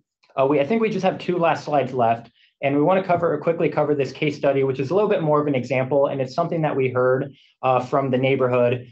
This is a property at the northeast corner of Cherry Avenue and Broadway Road with, I think there's 7 homes there that are contributing homes. And as part of the widening of Broadway Road, they were pushed back a little bit. And it was asked to us, well, couldn't you do something like what you could do to this property? Reorient these homes and then do your adaptive reuse project and build something on your project, build your student housing project. And the truth is, we can't. Our property is very different than this property. You can see that this property is a perfect rectangle. It's much larger. It had a lot of room in back there. Whereas on this slide, this is what our property looks like. You can see I mentioned the odd sort of parcelization and weird lot lines. Those are highlighted in green there. This is an incredibly odd lot, and there's not a lot of room. We don't have an ability to access these homes. There's no driveway. And I'm going to let Noel cover some of the additional features, including the right-of-way that would need to be dedicated. Yeah, and I think that's an important thing to remember as you're considering the facts of this situation.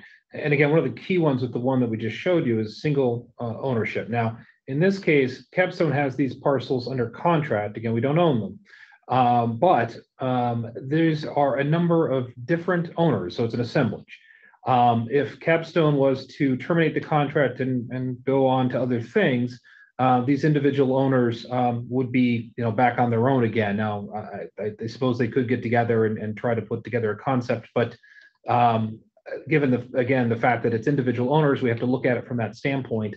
So an individual owner on their own trying to sell one of these parcels. When you look at the conditions that are here, a few of the constraints you run into is the impact from the need to modify that turn lane on Euclid there, which is shown in the yellow. That's an approximation. We heard 150 feet approximately from traffic, although they did say it may be more depending on our traffic study. So there's an impact there. You also have limited locations for driveways. So for example, in Euclid, because of the proximity of the intersection, you'd be very unlikely to get a new driveway onto Speedway. And onto Euclid, you have both the turn lane, but also the narrowness of the lots. You really can't get safely get full access onto that road either because of both the, especially for commercial purposes. You have 8 parcels, again, with odd shapes, as Michael mentioned. You would basically be stuck with access off of the alleyway. And if you're a retail user, that would be a death sentence because of the access limitations. A destination user may be able to make something work, but if it's any type of a user that counts on drive-by traffic, having to go around the block is very problematic for them. And then even if you do have successful access, you're limited in where to put parking. And then of course, the structures themselves are not exactly easily expandable. Again, with all these constraints, making the limited sizes challenging. So, could you maybe redevelop one or two of them? Possibly. I think you'd be hard pressed to see all of them redevelop with individual commercial type uses. And again, without the assemblage, their redevelopment and adaptive reuse potential drops significantly as well. So to wrap up the presentation, what we are requesting today is simply your permission to relocate 5 of the homes and demolish 1 of the homes. And if you do that, what that'll mean is that Capstone will put a significant investment into restoring the homes and rehabilitating them at their new location. And I also want to note that what we're asking for permission for has already been determined that upon the relocation and the rehabilitation, that will maintain the contributing status of these homes. And that's been approved by the state's Historic Preservation Office and the Department of Interior. At a later time, if we do have your permission, the next step will be, we will then finalize plans for the actual, where these homes will be located for the relocation site, and then also for the student housing project on this particular property. But that will happen later, and we will be back in front of you for more detailed plans. For now, we're simply just asking for your permission on that first item.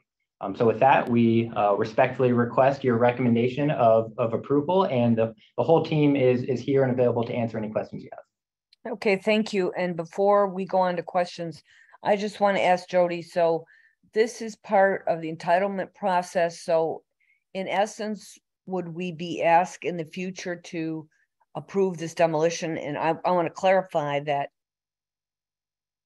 it's all considered a demolition, even the moving is considered demolition, correct, Jody? The moving is considered a demolition because you're taking it off site. Right, so we wouldn't be approving the moving, we would be basically approving the demolition. So how would a recommendation at this point necessarily be different from a recommendation when it comes to the permitting process? So mayor and council has to vote twice on whether this is a good idea or just once? So mayor and council will vote on the demolition, and then mayor and council will vote on the modification to the main gate overlay. Which would allow them to build what they want to build there. Which would allow them to get the heights that they want to build on that site. And then that does not give them, they don't have the permit to actually do that stuff. They just have the okay to do it. Then they'll submit for permits. And once the new plan for the new construction is permitted, then they can pull a permit to demo, AKA locate the buildings. And it'll come back for the design of the new stuff, the new buildings, because those are still within the HPZ and they're not removing the HPZ from this site. So that will still come back to you.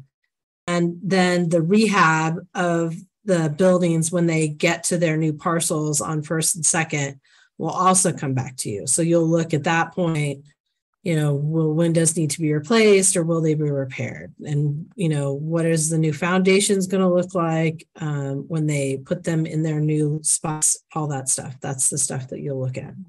But so I'm just a little confused. So we'd be recommending again later on during the permit process that in essence, we would approve this demolition again, because we would have seen, but it's really sort of unlinked from how we've done this before, where we see what's going to be built there. That's really the elephant in the room, that where does that come in the review process, and why are they allowed to not do it, not present that plan now? Not present which, sorry? The building of the student housing.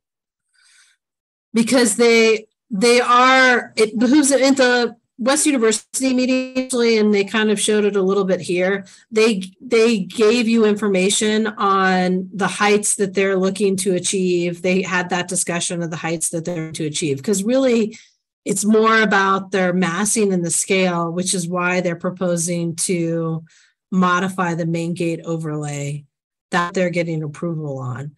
the particulars of the design, the material and all that stuff, that is through the permitting process. They don't have to provide that per the code. They don't have to provide that. They're just getting they're getting the generalities of the massing and the height for the new construction. And we also saw conceptual plans when we looked at this over a year ago. Isn't that correct? I believe so, yes. So, okay, well, I will let commissioners ask questions. Go ahead. I'm sorry. And to clarify on the demo, this is your shot at the demo through the entitlements, because technically it would be approved by mayor and council. So when you're demoing contributing properties, it always requires approval by mayor and council, which is why it's going of course through that. Okay, Marcellus, you had your hand up. Is this related to this topic? I mean, specifically? Yes. I wanted to ask a question and maybe a clarification from Jody. It's my understanding that even with permission to demolish, they can't actually be, move. They can't be demolished and moved unless the replacement is approved. So there won't be an empty lot sitting there if these were moved and they abandon the project. I just want to clarify that. That's how the code is written, okay. That they have to have a replacement plan approved before they can actually get the permit to demolish and relocate. So basically we would review that replacement plan and make a recommendation before they were issued the permit later in the next phase? Yes, that's as I understand it. Yeah. And Jody and members of the committee, for the record, again, there's no desire by Capstone to remove the houses or move the houses until they get to the finish line, so to speak, with the entitlements and final design approval of the new structure. So again, all those steps will be in place, and if you felt a confirming stipulation was appropriate to reinforce that, we're fine with that. Again, the project, if the project is conceptualized is not approved or doesn't move forward, then we would be fine with this approval expiring, and something else would have to come forward in the future. Mm-hmm.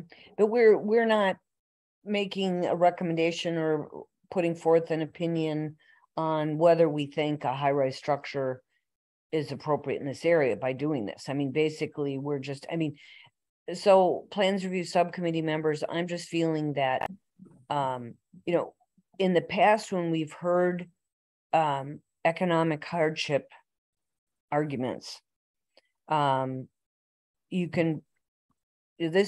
me, this was a very interesting presentation on how the context that has developed in this area that is allowed by code has, by its very nature, eroded like the appropriateness of having a single family home on Speedway and Euclid. It just is that way. And I'm not sure we could, in the past, for example, a really famous case was the Cheney house in El Presidio.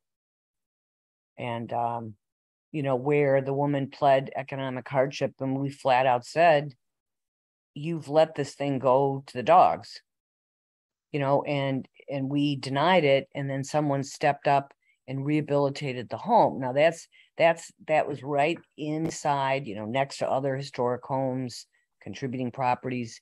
So this is, to my mind, it's evolved into a very different situation that almost can't be reversed, because these homes would continue to go downhill. I mean, we don't know, you know what I'm saying? And that doesn't make it any easier to do this, but it's, I found it fascinating when we heard this over a year ago, and we had learned that the CHPO was in favor of the relocation, and, they had to go to the Park Service because the whole key was whether or not the homes would be delisted and be lost as contributors to the neighborhood.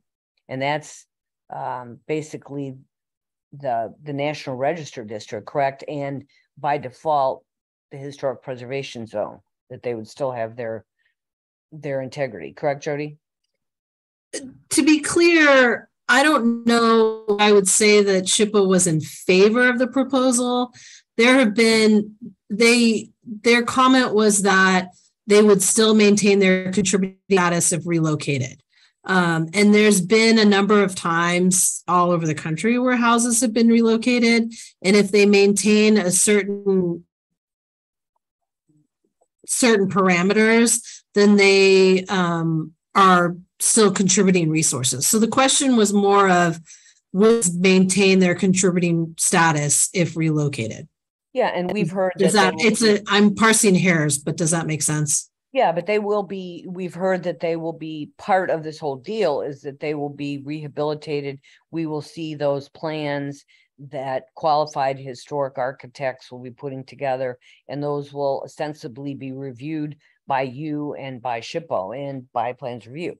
Yes. Right, in the neighborhood. So, I mean, this is, to me, it's a very unusual situation, but my opinion, for what it's worth, and you're certainly all, you know, very entitled to your opinions, is that, you know, I think we have to weigh what is best for these resources. And I don't agree with one of the public comments that we're not talking about relocating historic homes. What are we talking about if that's not it? You know, so anyway, I welcome your comments. So who would like to begin with questions, comments? Jan has her hand up. Go ahead, Jan. Yeah, I think the piece that still is missing, and it kind of gets to what you're saying, Terry, is a case has been made for why it's not feasible to rehab the structures in place and maintain single family houses. And that case has been made in terms of both the use and the economic feasibility being at best 2.3% profit. But what really hasn't been shown is what could be done with adaptive reuse, rehabbing and adaptive reuse of those structures with some new construction on site.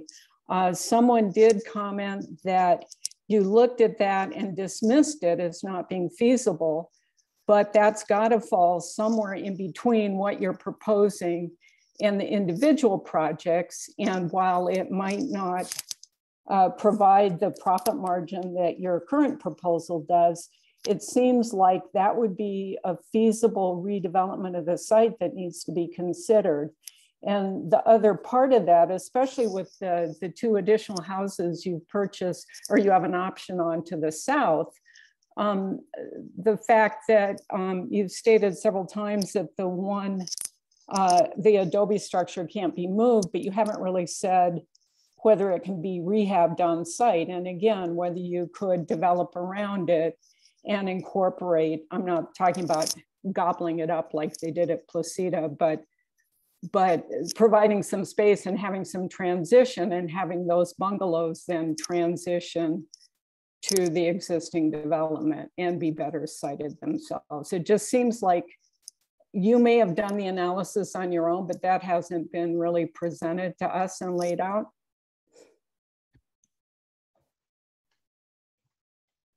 Good points.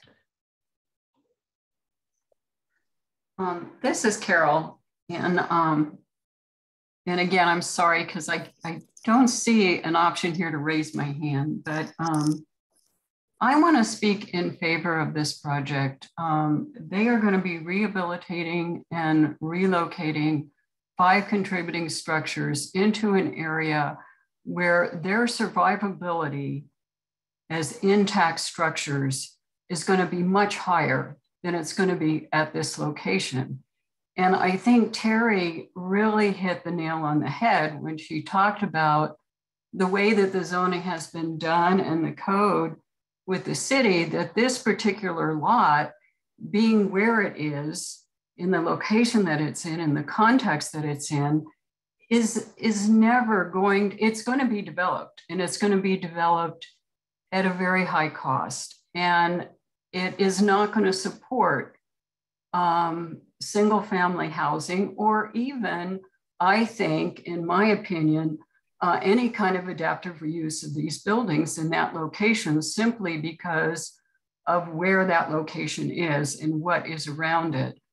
And I think that, you know, in this situation, I believe this is a win-win to get these properties preserved and maintaining their historic preservation status is a good thing. And I really appreciate the work that's been done here. This is a really expensive project, and money is an issue in this kind of a development. I mean, it really is. And historic preservation, part of it is about balancing both the development and the preservation. And so I think we have to be cognizant of both sides of that when we are reviewing these projects. But I honestly think this is the best thing for these properties. Student housing is just a way you might as well just take a sledgehammer to the properties, because I have seen how student housing is the condition that houses become, you know, after they have had students living there. So really, I think they're in much better shape to be moved. Right. And to your point, before I call on you, Savannah, for the past, I'd say 30 to 50 years, homes in West University that have long since been demolished, or the small ones that are even further south up toward, what is it? South of the next road, south of Speedway, have their dumps because they have been converted to student housing, you know, and you know, people living in these houses. And you recall, commissioners, that we had a case last week when it was the rehabilitation of the no-tell motel, and we were faced with, you know, partial demolition of parts of those motels that really didn't have character defining features. Many of the features of the motels will be integrated in a very effective way with some open space. And then in one direction, there's a 4-story building, and it's very much lower than can be built given the overlying zoning. But the point is that we ask, you know, they were very upfront when they presented the case that if they didn't build so many units, they couldn't get these low income housing credits for seniors.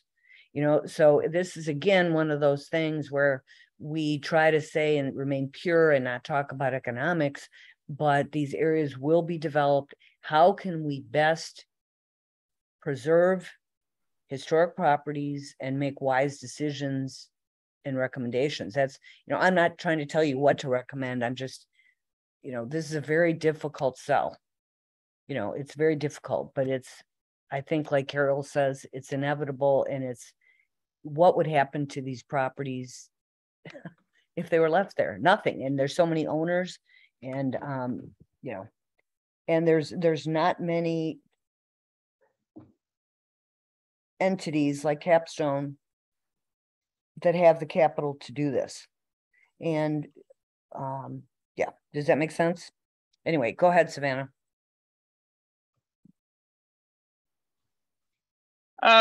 Yeah, I'm with Carol. I'm supportive of this concept just based on the reality of the current context, but also taking into consideration the future needs of the university, the neighborhood, and the eventual residents of the homes, all being valid and important stakeholders. I appreciate sort of the opportunity, availability, and the centralized location of the relocation site. Definitely want to be opportunistic about that availability. And I know it's confirmed this will happen, and I of course want to review the relocation site plans as well as the student housing design. And just because it's up, and I can't help it, especially note sort of the priority for the orientation of the historic structures, sort of the 3 north street facing and the 2 west street facing to be maintained if possible. It appears feasible due to the arrangements of these 2 proposed relocation lots, but just making that note. Thanks. Okay, I do have one question for the Capstone folks. You currently have options on these properties, and then if all things fall into place, that will make it economically feasible for you to continue your project? Who will own the properties after you do? So after the project is ready to go, Capstone would then close on the land and do the development. Davis with Capstone's here, and he can explain kind of their ownership structure. Davis, do you want to kind of go over how you guys plan to own and operate? Sure. So Davis Maxwell with Capstone Communities here in Birmingham, Alabama, and we're a development company that's privately owned, and we've been in business since the early 1990s, developing and managing student housing across the country. Over the past few years, we've morphed into other verticals of the real estate industry. Not student housing, but this is a student housing asset. What we would do is, if approved here and then ultimately at City Council, we would advance the plans with the architect and civil to go through the site plan approval. Once we had that site plan approval, then we would close on the land, we would relocate the homes and begin construction on the student housing project. And like I said, we would also manage that asset. We have our own in-house management company, and we would probably outsource the construction for this particular project. Oh, Davis, I'm sorry, I wasn't clear on my question. My question was, I know that the student housing will be managed and built and all that stuff, but the homes that are going to be moved to this other location, you obviously have to own them before they can be moved, right? So we have an agreement in place with Joel Ireland, and we are going to buy all of these homes, relocate all of these homes,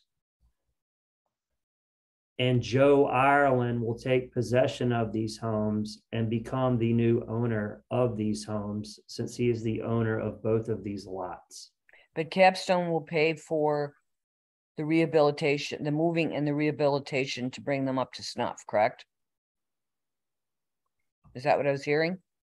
That is correct. We are going to put up money that Joe Ireland can draw down upon to bring them up to snuff. Okay. I just wanted to clarify that so everybody knew that. Okay. Thank you very much. Ricky, do you have comments? Yeah. I mean, I'm in agreement with Carol and and Savannah as well. Unfortunately, the way that this area has been developed as part of all the hubs and high rises being built around it is that it's created this really unfortunate situation where it's really unrealistic to rent out those houses for student housing or for families to live there. I agree that I would much rather see them at least moved and preserved to a point where people can live in them again than just letting them sit and continue to deteriorate. Because if it's not Capstone willing to put in the money, it's just going to be another large developer who is going to be more aggressive about it. So I appreciate the investment that is being put into there and the fact that they are getting moved nearby. Do I want to see an Adobe house demolished? Of course not. But I think that's also the realisticness of the situation that's evolved over the last even 20 years with the U of A. That's all. Okay. Go ahead. Carrie, I have a question. No, I wanted to go back because Carrie asked that question, but can you clarify, if I remember correctly, Capstone is providing money to rehab exterior of the houses, but it would be on Joel to fund the interior rehab of the houses, correct? Correct, Joey. The way to think of it is essentially the relocation, movement of the homes, setting down, putting everything back together on the exterior, and then doing the finishing work. So from the exterior of the homes, if we were to stand outside and look at them, all of that is contractual and funded by Capstone. The interior finishes and what kind of cabinets to put in and flooring, that's going to be Joel's decisions. Right, and I don't think it's really, you know, he will do whatever he does with them, and I'm not sure that that's our deal. You know, but we I just to clarify for you. No, I'm glad you did. I'm glad you did. That was good to know because we didn't know that before. Before we ask other questions, did you ever find out who Piazzi was, Jody? No, he didn't respond. Miss whoever Piazzi is, can you unmute and tell us your name for the record?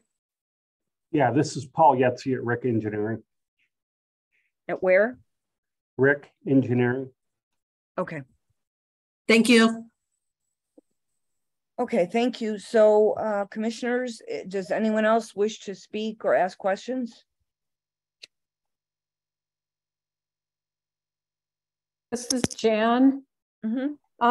Just two things. One, in terms of how the money is handled, it seems like it would be good for us to have some additional insurance that the money is being set aside once the houses are moved, because if something were to happen to Capstone or they drop the priority of the student housing or whatever, it would be really a shame to have those relocated and surrounded by a chain link fence for who knows how long and not rehabilitated on the outside. And I guess the last thing I'll say is I am in support and sympathetic to the points that have all been made and how we got to this point. The part that troubles me and why at this point I don't think I can vote in favor is that Capstone really hasn't shown beyond their case for individual reuse of single family homes. They haven't shown to us why they couldn't do adaptive reuse with some amount of new construction in the existing homes. And just based on that kind of whole, which feels like a sleight of hand to me, I can't support it as presented, which makes me sad. I agree with a lot of the points that have been made, but I just feel like they haven't made a good case for a project of this scale. Thank you. Okay, thank you, Jan. Given that, if Jan made a motion, then it, you know, we can say whether or not it would pass. Would it be more reasonable to make a motion that we feel most of us would be in support of and everyone can vote their conscience? And we could, like I said, we can include caveats and whatever we need to make us feel comfortable, because we're simply making a recommendation. And we have no idea how, you know, the mayor and council members will feel. This is Jan. This just occurred to me, and I don't think they're support of it, but I'd like to at least float as part of our recommendation that they look at adaptive reuse and new construction on the site as part of our approval. Are you looking to continue it to ask them to do that? Well, that would be okay too. I mean, they said they'd looked at it, but we haven't seen anything along those lines. I mean, that would be fine with me. I don't know how other people feel about that. What do the rest of you feel? I feel at this point that we need to vote on what has been presented and what they've asked us for. I mean, this is going to come back to us at some point, and maybe they could include some of that with it. This won't come back to you. Okay. The demolition. The project as a whole. Yeah. Okay. Okay. The demolition won't come back, but the approval. This is of, it. Yeah. Yeah. No, But the recommendation of what they will build will come back to us. Correct. Correct. Right. So, but I mean, I think this project needs to move ahead. So I think that we need to vote on what has been requested and just do a vote on it and decide whether we're in favor or not in favor, and let them move ahead. I don't know. I don't know how the other members feel, but. Well, there's the other two buildings that they said they were going to buy. Is the intention there from Capstone to adaptively reuse those?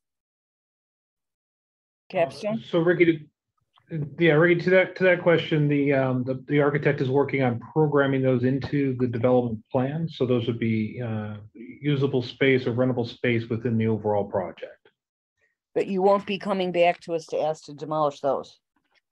No, there's no intention to demolish those, and frankly, we'll be rehabbing those and making those look again back to a tip-top condition. And this is Mike Merowitz. I just want to quickly address the adaptive reuse component, because that is something that we have looked into, and I apologize if we didn't cover it thoroughly in our presentation. But the primary reasons why, if these were to be adaptively reused to another commercial use, you couldn't do that for a variety of reasons, with it primarily being the context of the area.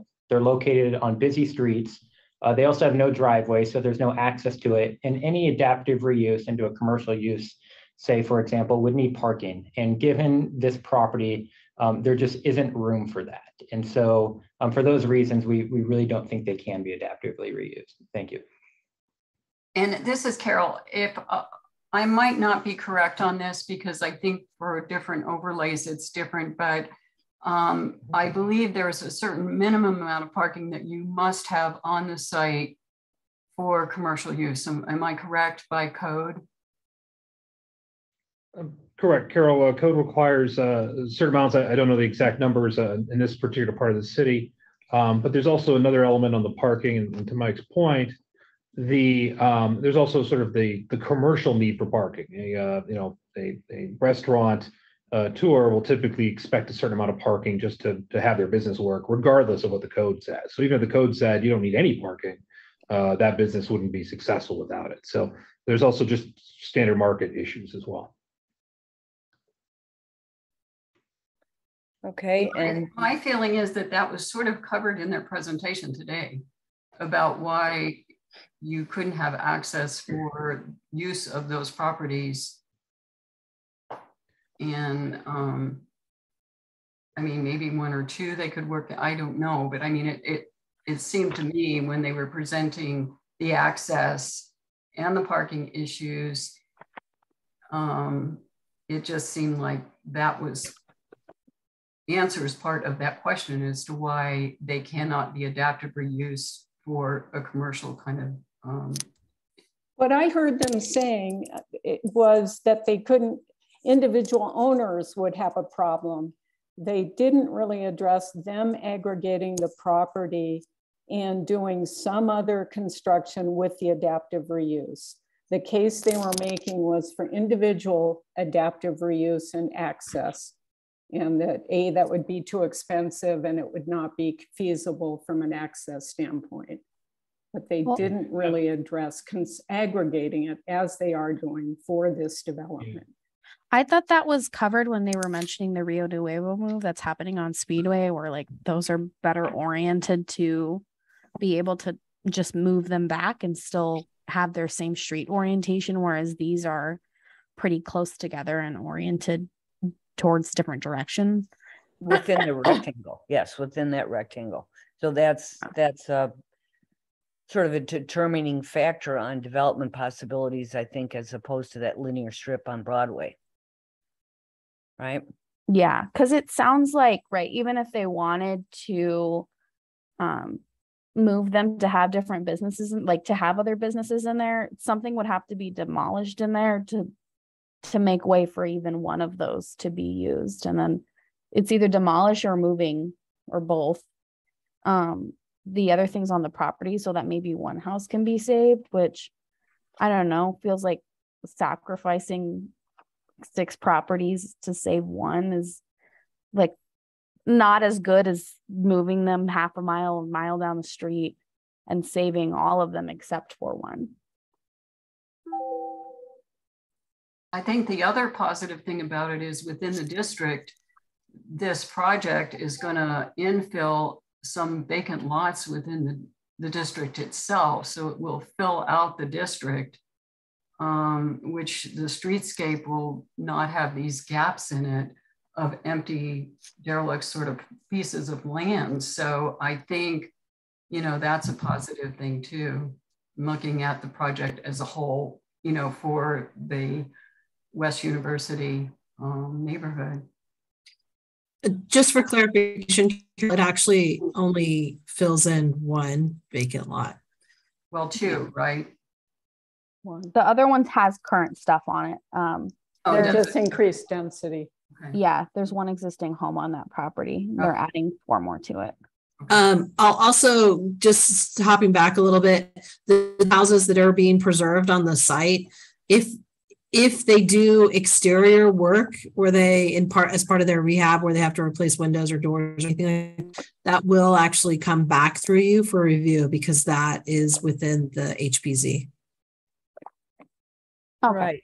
So before we move forward, I just want to clarify there's 6 properties listed on the agenda. And so we've got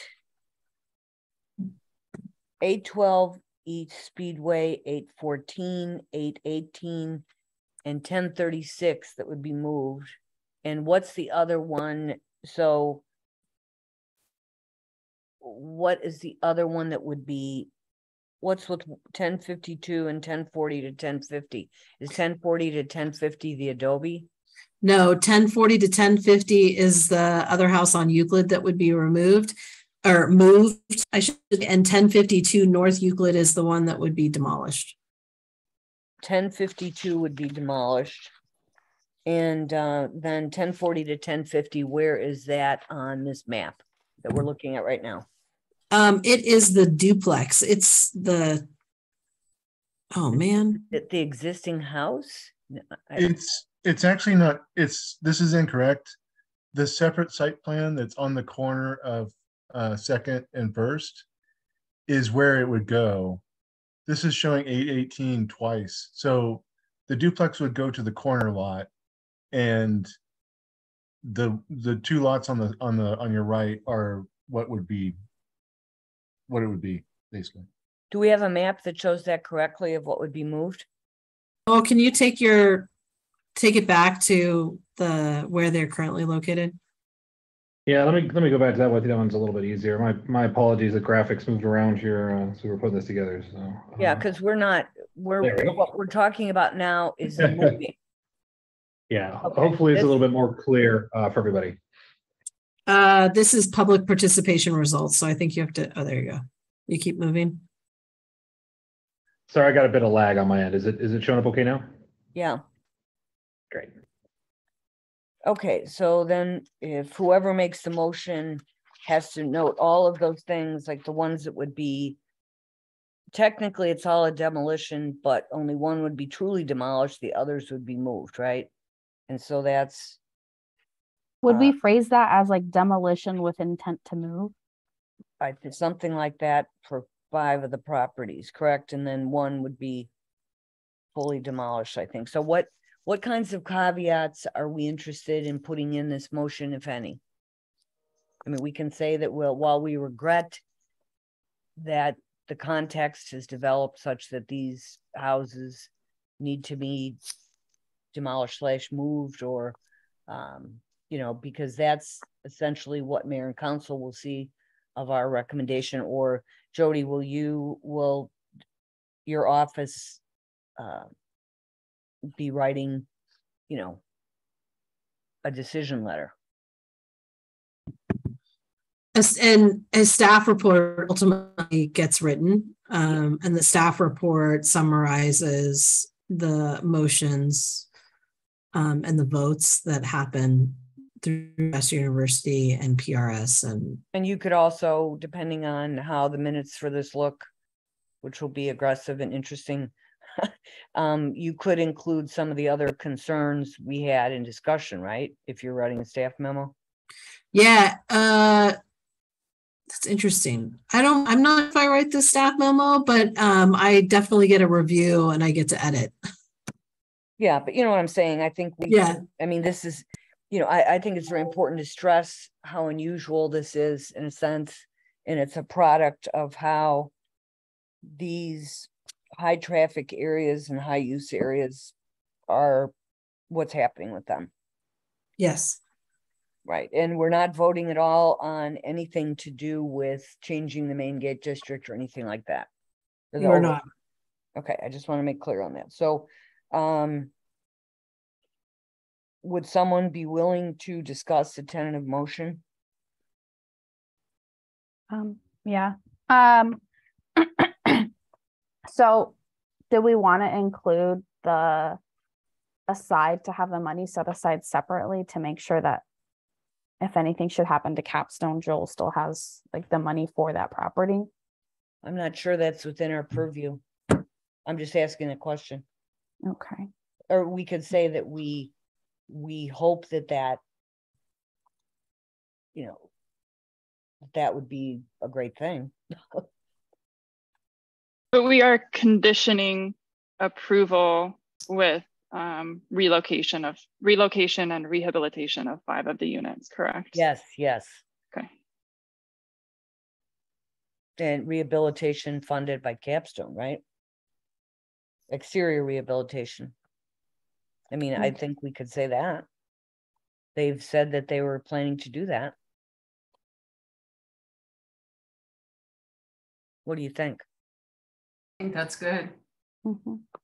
I mean, Savannah, would you want to run via a draft motion?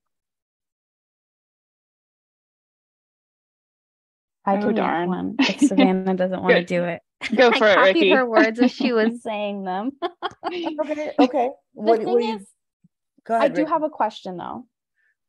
So can I phrase it as like the HPZ 22-053 through HPZ 22-0-5 or 057? Do I still have to individually list all of the properties? I think you should, to be clear, but if you look at the agenda, it's pretty easy. If, you know, the first 3 are move, 1052 North Euclid is to demolish and not move.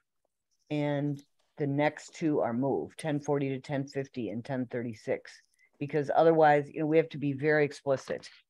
We don't want someone to come back and say, oh, you forgot this, or you know what I'm saying? Yeah.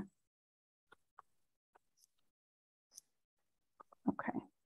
Sorry, I'm just trying to make sure that I have it all together. So we're doing the recommend approval on the condition of relocation and exterior rehabilitation. Was there anything else we wanted in there?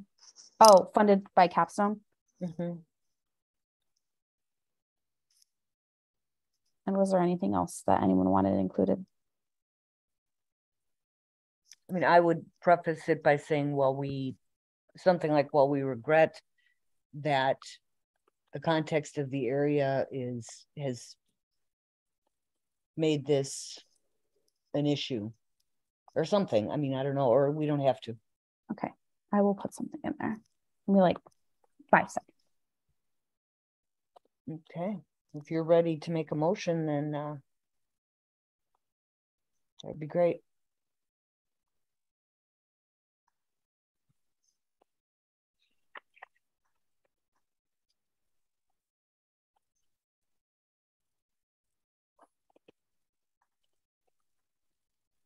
You working on it?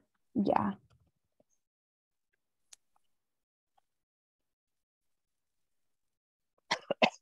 Okay. Okay, I'm ready. Okay, go ahead.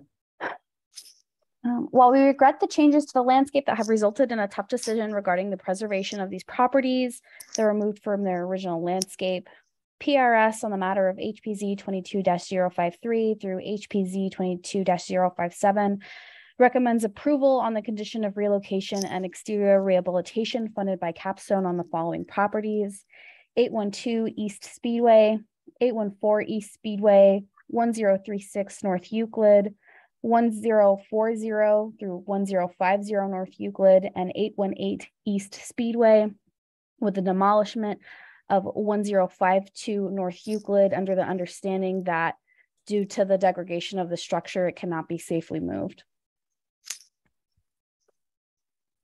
Okay, before we get a second, I think you said to begin with HPZ 22-053 through 057. I think it should be through 058. Oh, yes. Okay. On the, I'll correct that. On HPZ 22-053 through HPZ 22-058. Okay, and is everyone comfortable with the rest of it? Is it achieve what we need to? Okay, do we have a second? I'll second. This is Carol. Okay, further discussion? Just a quick comment. Does it do we mention explicitly approval of demolition, or are we just approving relocation? Is that, it's fine with me. I'm just making sure our motion. Well, it's basically all demolition, but it's demolition with moving them on the 5. I mean, you may want to clarify that, Ricky. Demolition on the 5 with demolition of, go ahead. She did note on 1052 demolition. She called it out. Right, but was she clear on the others technically are considered demolished, but they will be moved? Demolishment with relocation. Should I just pull it and redo it? Or will somebody second that already? If Jody's clear, I'm fine. It's Terry who's taking the notes. Well, but I'll make it, basically, I know what you mean. Basically, they're all demolished, but some of them will be moved. It's technically demolition, but 5 will be moved, 1 will not. Could it say recommends the approval on the condition of demolishment with relocation and exterior rehabilitation funded by Capstone on 812 East Speedway, 814 East Speedway, 1036 North Euclid, 1040 through 1050 North Euclid, 818 East Speedway, with the understanding that the demolishment without removal of, demolishment without relocation of 1052 North Euclid is due to the deterioration of the property. Yeah. Well, before I ask Carol if she approves of that, can we use, instead of demolishment, demolition? Oh yeah, okay. Yes, demolition. Okay. So Carol, are you okay with those changes? Yes, I think that's good. Okay. And that's fine here as well. That makes sense. Carol, changes to original motion. It's a modified motion. It's just, we do this sometimes when it's complex. Okay. Sorry. No, I appreciate you doing it. So any further discussion?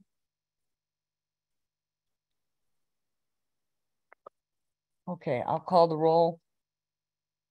Terry says aye. Carol? Aye. Savannah? Aye. Ricky? Aye. And Jan? No, and I'd just like to say I appreciate and support all the benefits that people have articulated. I think the drawing that's up right now really shows that they have done a poor job of just demonstrating why that space isn't usable as part of a adaptive reuse of the site. So I'm sorry about that, but I just feel like it's incomplete for me to follow their rationale, but I will be voting no despite the benefits. Okay, I understand. Thank you. And so we have 4 ayes, 1 nay, and Commissioner Ireland, of course, recuses because that's noted in the minutes. Okay, so Jody, what's the next step? The next step is kind of being a holding pattern for a little bit while they work on the main gate district overlay amendment. And then once that one's ready, these are going to be docketed on this same agenda for mayor and council. Mm-hmm. Could you let us know, even though we won't be weighing in on the main gate amendment, would you at least update us on that for our situational awareness? Yes. And I mean, as individuals, not as obviously, unless you opt to do that, but as individuals, you're welcome to attend the main gate process because it'll also be public meetings and everything like that. And as individuals, you're welcome to put your own comments in, just like Ben has as an individual comments submitted for West University and PRS today. Sure. Okay. Well, thank you, project proponents, and it was a long meeting, but we needed to have these discussions. I on behalf of Capstone, the development team, everybody, thank you all for your time and careful consideration, and all your comments and points were well heard, and our architect is on and listening. So again, thank you very much. I really do appreciate all your efforts. Yeah, thank you. Thank you. Take care. Jody, can you text Joel, or do I? I don't actually have those. Okay, number. I'm going to find him. I can do it. I can do it on the way out. This is Marcellus. I'll text him right now. Or Okay, thank you. is Sam with Joel? Can you just tell him? Sam, are you with Joel? He's not hearing it. Hey, sorry, we live really close. He's not here at my house, but I can text him. What do you want me to say? He just needs to come back to the meeting, the PRS meeting. I'll text him. Yeah, sure. Okay.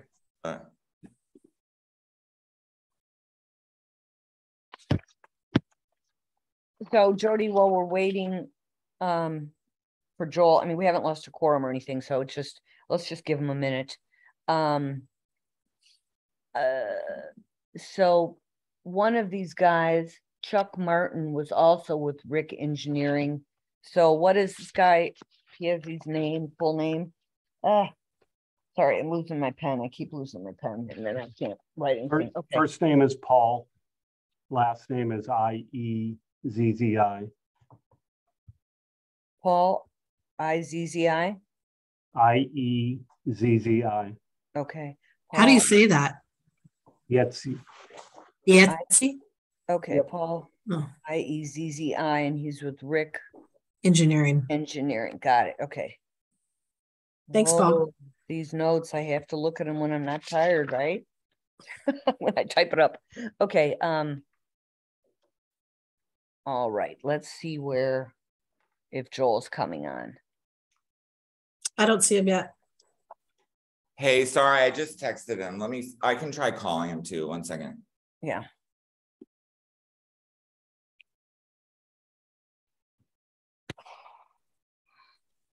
Jody, never mind. I'll ask you this later because it's part of the future agenda items thing.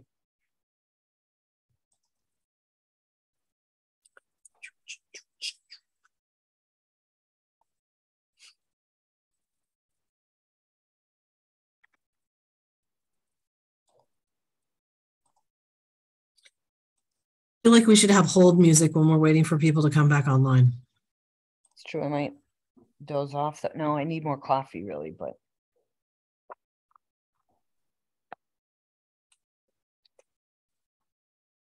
You do have a quorum. I mean, you can still move forward and Joel we told him that we would wait, but we don't necessarily have to.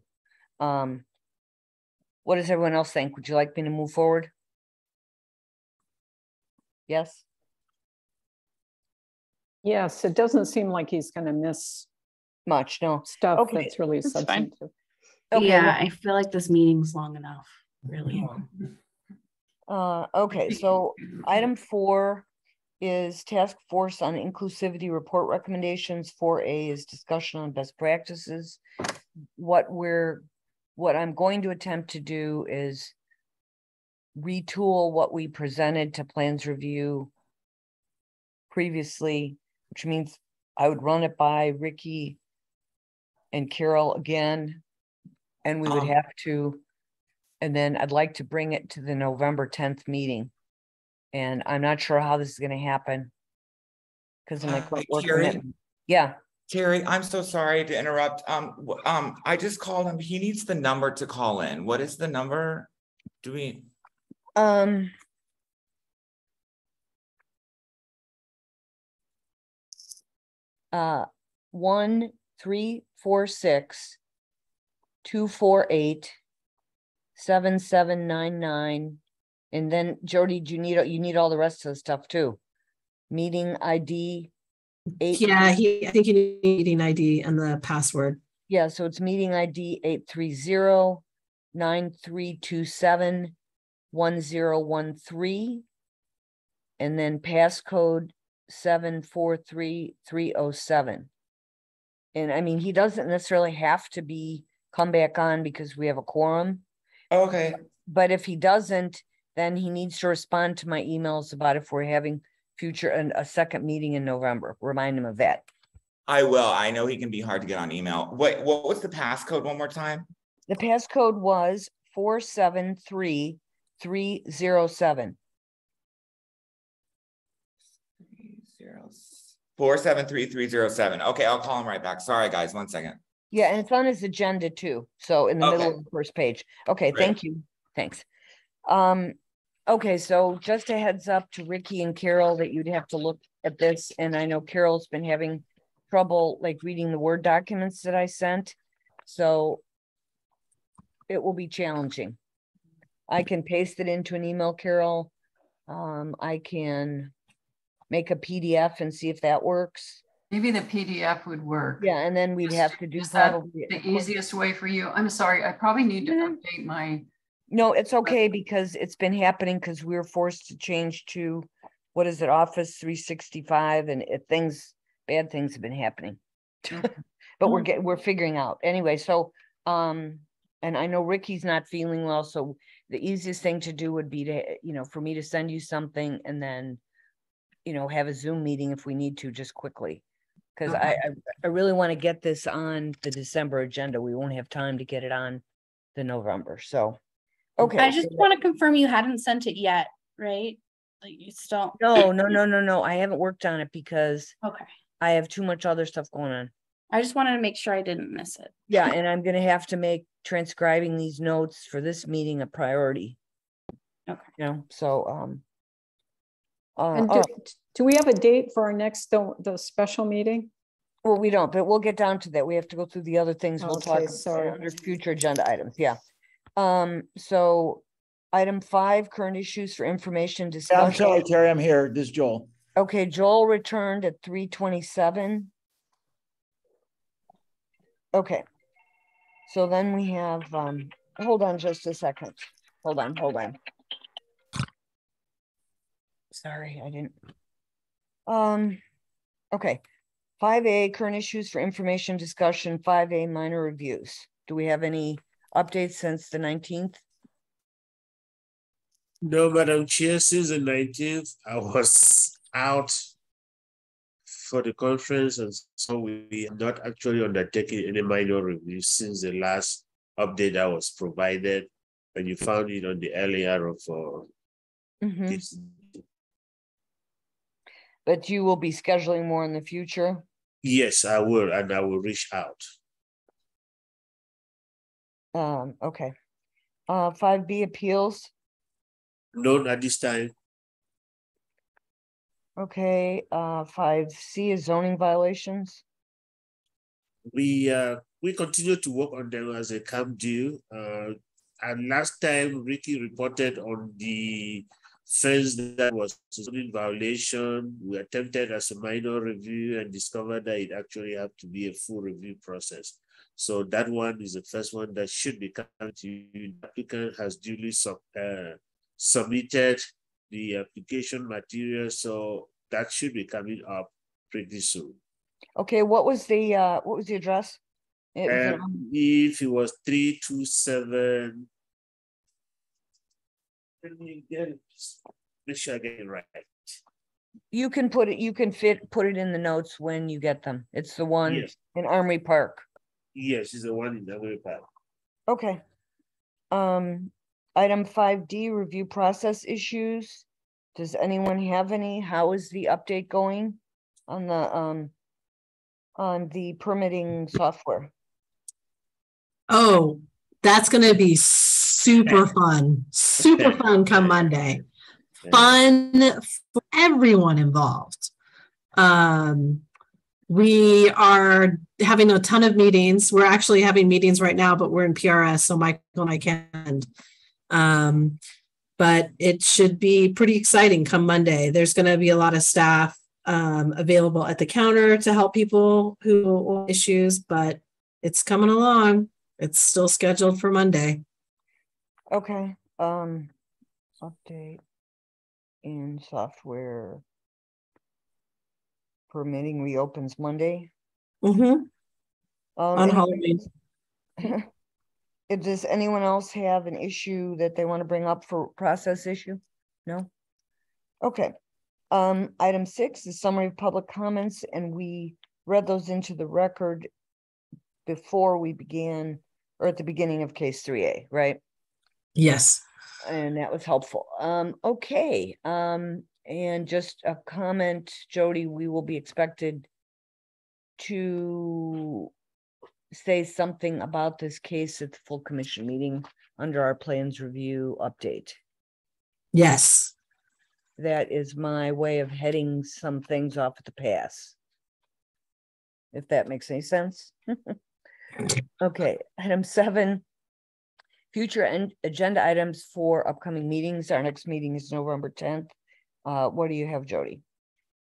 We have 33 South Fifth Avenue, which is a, I think it's an IID project, but you'll recall it's on the east side of the Rialto. We reviewed, I think it was last year, or maybe early this year, a balcony area for that, a balcony extension going on there. There was issues with the fire department. So they have redesigned and they're coming back. We have a project from West University that we will be hearing, a single family home, I believe. And then we will be doing a courtesy review. Oh, we also have a playground at Fort Lowell that you'll be reviewing. And then we have a courtesy review. Some of you may have seen it or heard about it. The Fox Theater is expanding. It just went to Rio Nuevo. Rio Nuevo's approved funding for the endeavor. And so Michael Becker is working on that. I've seen the plans and they're going to be coming for a courtesy review on it. Will that be reviewed formally after the courtesy at some point? Yes, because it is it's in Rio Nuevo, but B, I think they, if I remember correctly, they're participating in IID, which will push to PRS for review. Right. So then the Armory Park fence, will that not be coming on the 10th? No. Okay. What about, so do you think? No, because the Armory Park fence has to go to Armory Park for a full review first. Right, Yeah. of course. So do you anticipate us needing a second meeting in November? Yes. Okay, so we all need to respond to the email you sent. Do you have any winners right now? I mean, so Joel responded that he's available on the 15th, 16th, 17th. Carol responded that she's only available on the 17th.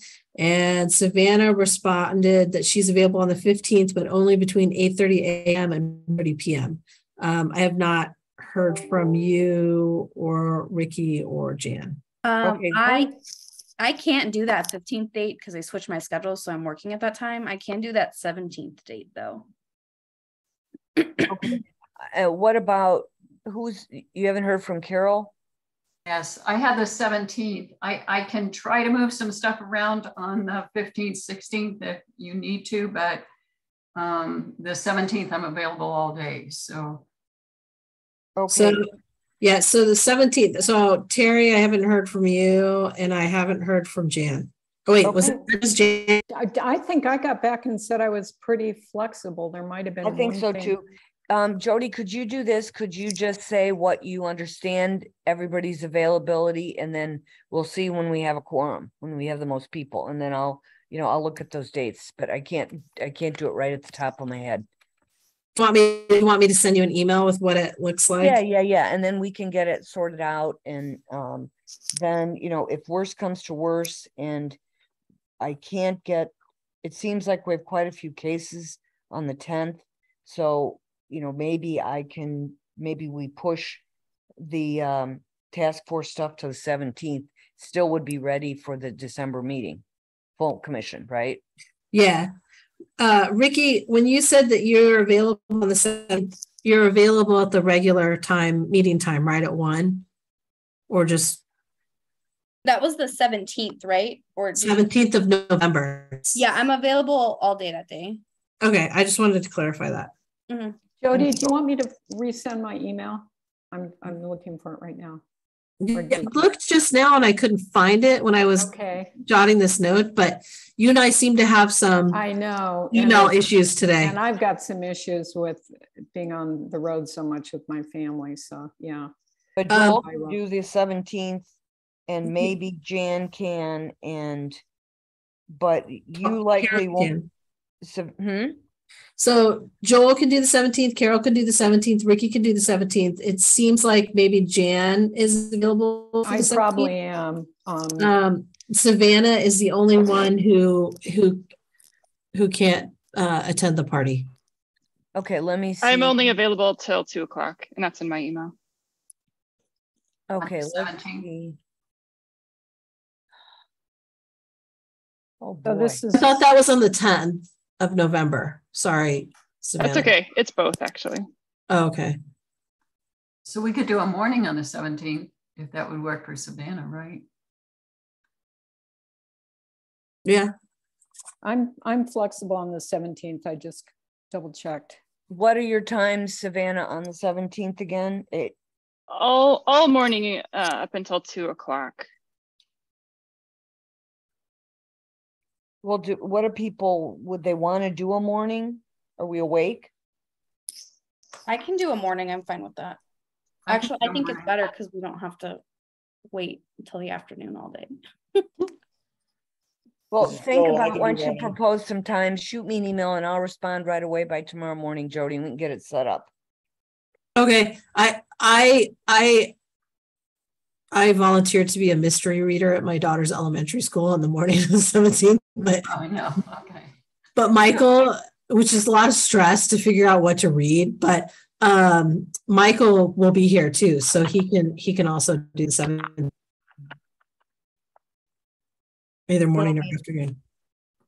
And well, how many cases are we looking at then on the 17th if we do it? You're really not looking at that many at this point. I think you're looking at 1 to 2. Plus the task force stuff. The best practices? Yes, that too. I would just as soon we have as many people on as possible. It would be great to have you. So are you the entire morning at your daughter's school?